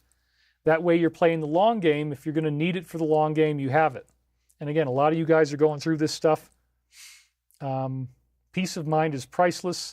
Find clothes and essentials that work ahead of time before you need them. That's absolutely right. So somebody is saying tea light candles in muffin tins to heat small pots for tea or cook a can of soup. They do recommend in these emergency prep things that you not use candles indoors because of the fire potential hazard that could be. But, so it's up to your discernment either way, but just bear in mind that they say this can be very difficult. It can cause damage. I guess I missed the memo. We were in the apocalypse. Well, a lot of people are having a very intense situation, and this part of the show is geared for them, but that's why I waited till the end. That way we get the other content in first. Prepare an area for sponge baths. This sounds kind of silly, but it's true. With your towel, with your washcloth, and with your bottle of water. And then you do everything in stages, so you only take off the parts of the clothes that you need to wash certain parts of the body. You never get fully naked at once because that's going to make you too cold. If your house really doesn't have any heat in it, you want to only bathe yourself certain areas at a time. So you take off your shirt, do your upper body first, get that all taken care of, get clean, then get dry, then put everything back on, then take off the bottom layer. Do it like that. Don't do the whole thing at once. you'll get too cold. And again, there's this funny thing about radiant heat in your body where once you lose it, it's hard to get it back. It's hard to get your radiant heat back. You lose some body heat and it's a hard time reestablishing it. It doesn't happen right away. So bear that in mind. That's very important. This might sound silly, but it's something that, again, if you don't have water, you can keep a glass of water next to where you brush your teeth. You don't have running water anymore. And then you just pour a little bit of water on the toothbrush, get it going, and then try to get as much done as you can. Spit it out. Try to pour the water into your mouth without lipping the glass, because that way you don't get toothpaste on it. Use a little bit of water in your mouth, rinse it out, do it again twice. And then, that way you're totally equipped. You can handle brushing your teeth. You're not going to have a problem. I think most of you guys are really happy about this, and there's lots of great comments coming in about help that you can do. But again, we don't want to burn anything in the house. Clay pot heaters deserving a layer of tile underneath them for safety. People tend to forget those. All right. If you're a man, you can stand up and pee in the sink to conserve water. You keep a 1-liter bottle next to the sink filled with water to dump some water in, make sure it goes down the sink. I've definitely had to do that before. Food preparedness is very essential. You definitely want to make sure you're not going to go hungry. You guys, I'm sure, have that covered, but stock up on food that doesn't require cooking. That's why I have a stack of cans of tuna and sardines. That alone, if something really wild and crazy happened, I've got like a whole week of survival level protein just off of those. Appreciate the tips. Yep, thank you, Truth Floats. Appreciate you. And we're at 3 minutes and 11 seconds. We'll go up to 3:33. I think we can do that. I'm not really, this isn't really a funny show, so I'm not interested in doing the Tramma character right now. Sorry. Maybe when I'm feeling more punchy in another show, we'll do that one. But some things here I've never thought of. Thank you, says Waj. Thank you. Pee outside, LOL. Well, again, every time you open the door, you're losing the thermal profile in the house. And it's a lot faster than you think. So don't assume that just opening and closing the door is a good thing. You kind of don't want to open the door more than you have to, because you're going to lose a lot of heat that way and you won't get it back. So that's very important. So again, you can use a cooler for the outside. We talked about that. Put a rock on it to deter animal attacks. They'll try to open it up. Hopefully that doesn't happen to you. Or you can put it in the cold garage if your garage is likely going to be cold enough. Remember that your fridge normally runs at 40. Your freezers usually run at 0. So depending on what temperature it is outside, you're going to either get a refrigerator or a freezer effect. Focus on food that is storable and usable. Again, I just said this before, but canned sardines and tuna are essential. You can also actually do things like wrap your food in aluminum foil. And normally you don't want to do that. You don't want to cook with aluminum, but you can wrap your food in aluminum foil and cook it on hot coals. There's entire meals you can make, including it's not necessarily the most elegant thing, but you could potentially cook meat this way. You could cook vegetables this way. You can cook different things by wrapping them up in foil. And if you have a fire of some kind, you can put it in the fire. And again, aluminum is toxic, so you really don't want to do this as a general rule. But, that's a good thing to do. So anyway, you can focus on potatoes, sweet potatoes, root vegetables, carrots. Carrots are very useful. They will stay good outside the fridge for a long time if you need them to.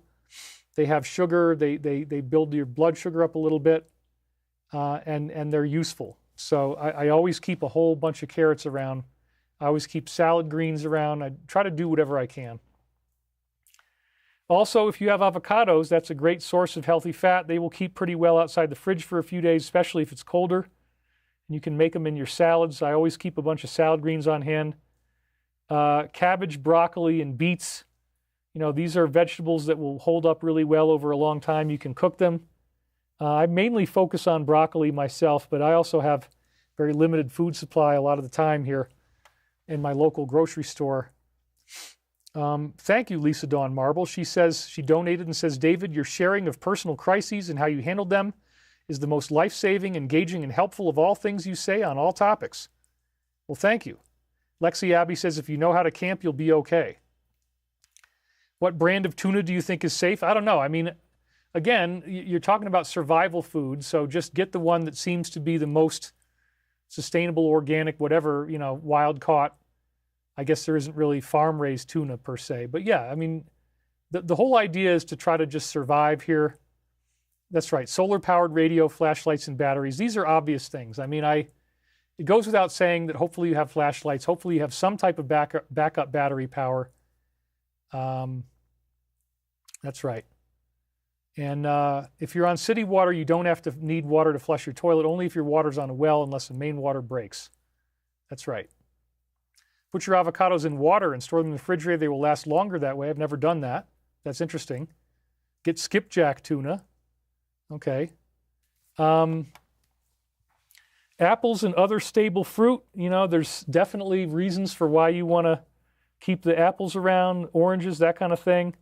Pears might even be good, although they can be. Now, let's talk about the rice and beans thing. It turns out when the rubber met the road that I didn't end up doing rice very much because it takes a very long time to cook.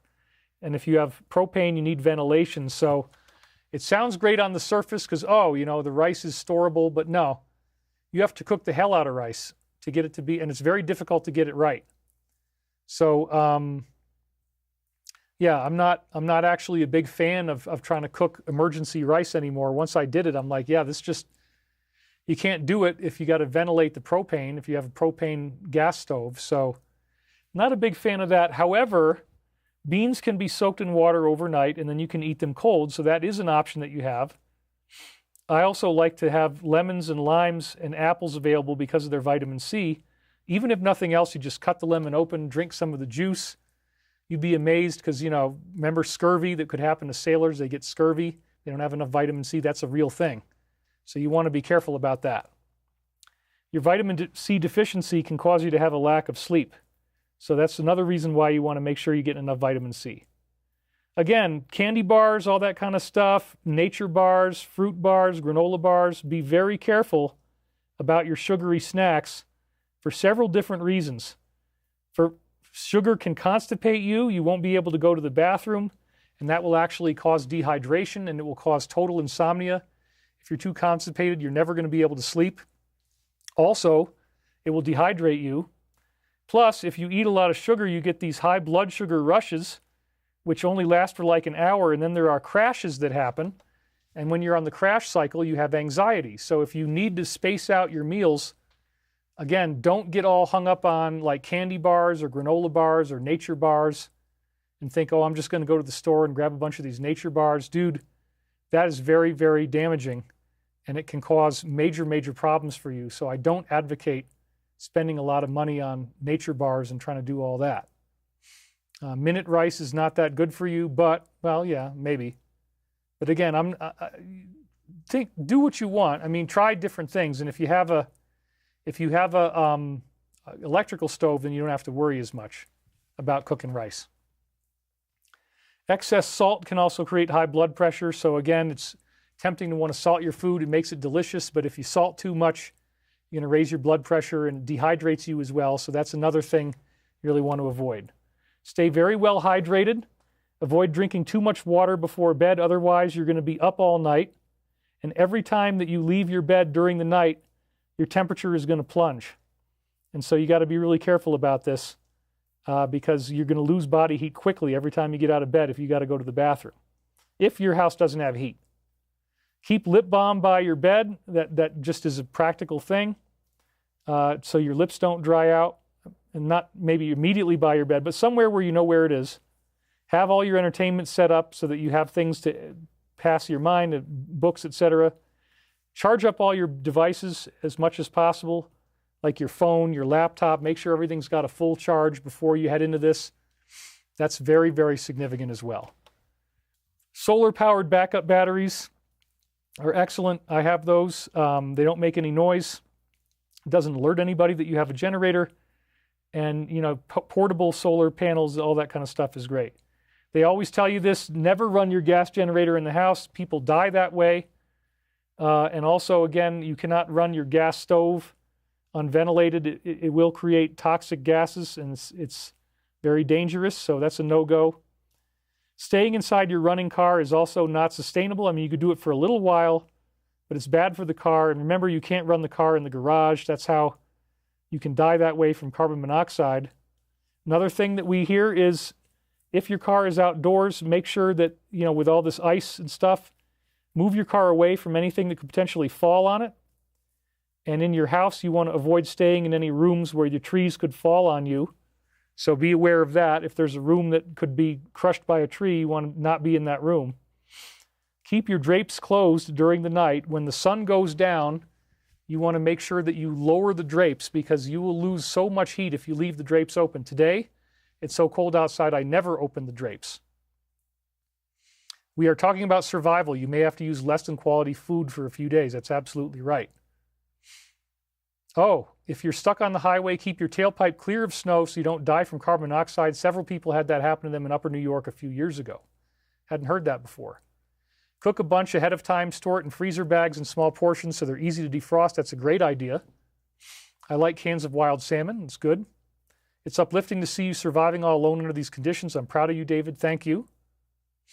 Yep. Open the drapes if the sun is out. This will help with solar heating. I found this out, that even when it's cold inside the house and you have no heat at all, the sun does a pretty amazing job. You can raise your temperature inside the house by maybe even up to 20 degrees just by using passive solar. It's pretty freaking amazing. You want to have, your books and other things to read. And I guess I didn't have that on there. So again, keep the drapes closed during the night. Open the drapes if the sun is out for solar heating. Have your books and other things ready to go. And back up all your computer data because a power surge could actually damage your equipment. And here's another thing. Create a bug-out bag of your critical documents if you have stuff that you really need, like your passport, your driver's license, birth certificate. I mean, obviously your driver's license is going to be in your wallet, but like titles, that kind of stuff, things that are really important that you can't afford to lose.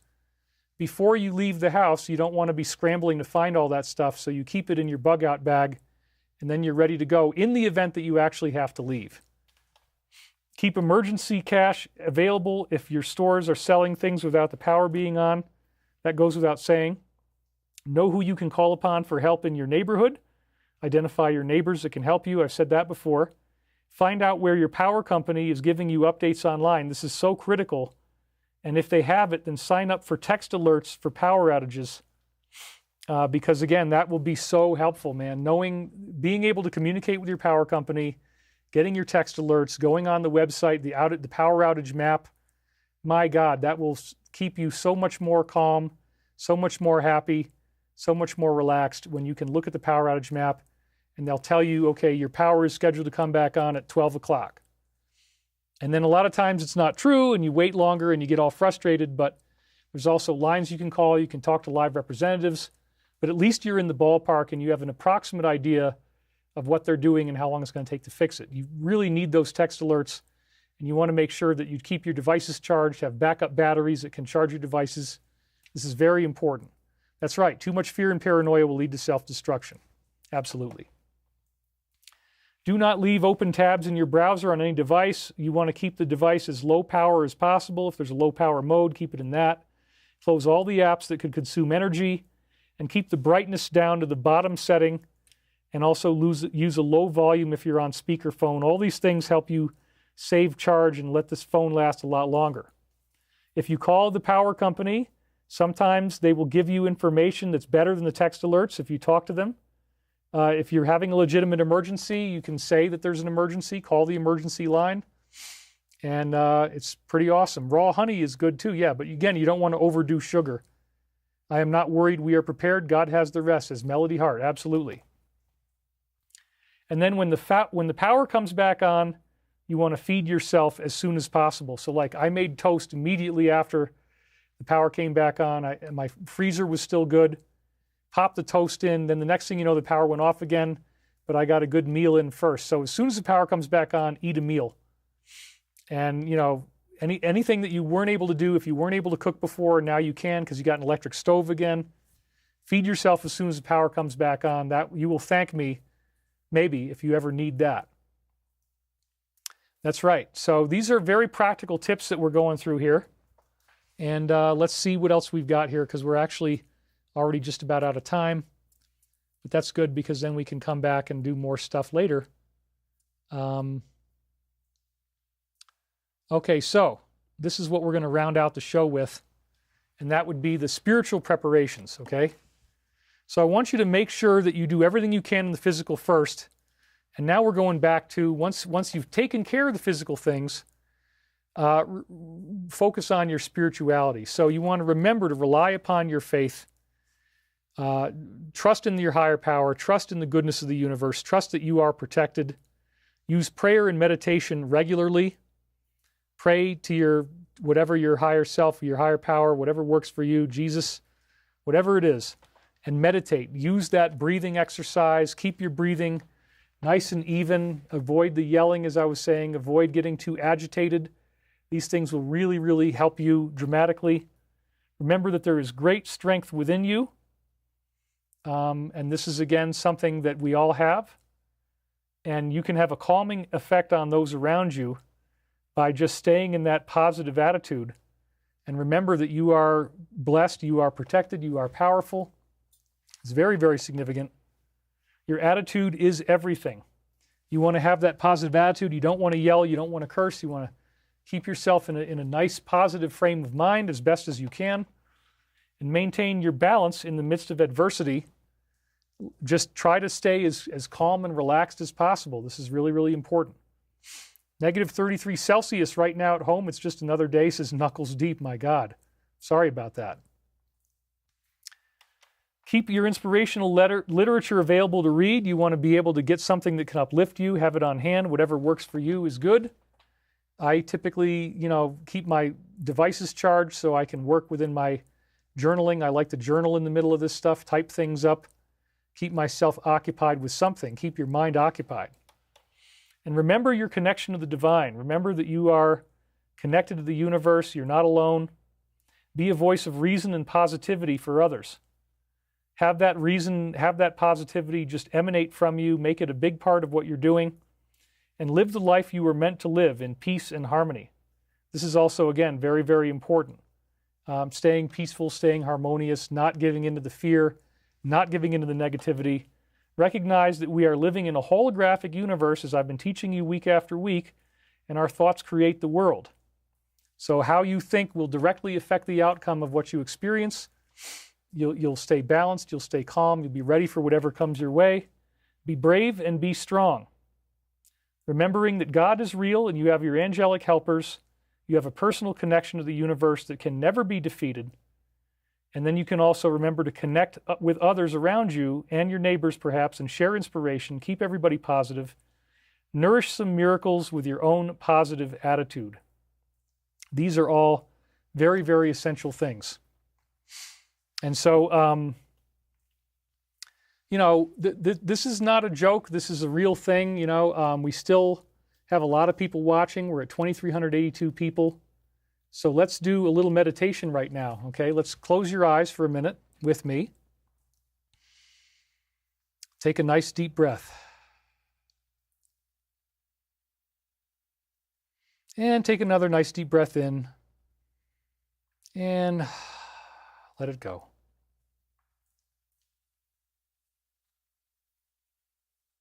Father, Mother, God, we feel so deeply relaxed now in your presence. Thank you for your positivity. Thank you for the warmth. Thank you for the guidance. Thank you for sharing with us how we may be closer to you. And if any ads come up at this time, we just hit skip and stay in our meditation. We are so appreciative for our lives, so appreciative for this opportunity. And we ask that this storm be as minimized as possible as we breathe in and out. Imagine the energy of the storm dissipating, becoming less severe, lowering the forecasts of the negativity.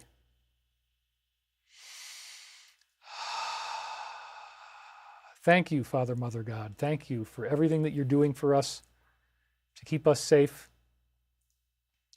Thank you for this opportunity to be with each other today, feeling ever more deeply relaxed, surrounding ourselves with the white light of the Christ consciousness, the pure protection that comes our way from knowing that we are never alone, that you are guiding us and helping us and protecting us in every possible way. Again, envisioning the storm dissipating, angry energies calming, breathing in warmth, breathing in healing, breathing in faith and trust, bringing us to a higher concept of who and what we really are. Thank you so much. Thank you so much. Thank you, thank you. Thank you for everything you're doing for us. We are so grateful for our lives, so grateful for one another, so grateful that we have this time together. Thank you for creating positive healing changes in the world. Thank you for facilitating those things that we do not see yet, those things that may be coming along that could really transform everything that we thought we knew. Thank you for uplifting us with your light, with your presence. Thank you for keeping us safe. Thank you for maintaining our humility with these challenges. Thank you for blessing us. Thank you for keeping us alive.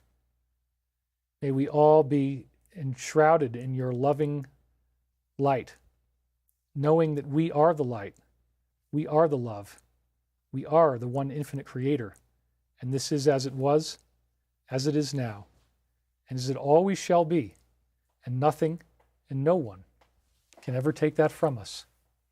And so it is. All right, I want you to breathe your way back into the room here. Woo, that was a good one, huh? We have to keep ourselves happy, keep ourselves going. Sonia Hinojo just donated $100. Thank you very much for that. That's awesome. Thank you for the care and effort you put into helping others stay safe. So it is another great show, David. Thank you for being with us on this journey, spending Sunday with us. You are greatly appreciated. Thank you very much. It's been snowing here all day. We had to drive. Thank you, David, for the valuable tips. Thank you, David and moderators. Amen. I wouldn't cook beans in your soaked water, drain and soak them, cook them in chicken broth, much less gas, and it tastes better. That's right. You definitely don't want to use the soaked water. That's absolutely true if you're going to cook them. Brave Soul says 2 cups of rice to 1 cup of water. Cook for 20 minutes, turn the heat off, cover with the lid. The rice absorbs the rest of the water. It's perfect every time. I never have a problem with cooking rice. Yeah, but you got to do it a few times and get it right. And if you take the lid off, then you're screwed, as I found out. Yep. Came in the middle. Shoveling took longer than I thought. I'm still not done, said Trent Malik. Yeah, so this is a good time to be alive. It's a good time to be here. We're at the 3-hour and 33-minute mark. I want to thank you guys. You've been great. You've been a great audience. And we're going to stop at the 3:33 mark. So thank you guys. And I will see you hopefully next week, the same time. I hope that everything's okay with you and your life. And we will see you soon. Thanks again for watching, and bye for now. Oops. And scene.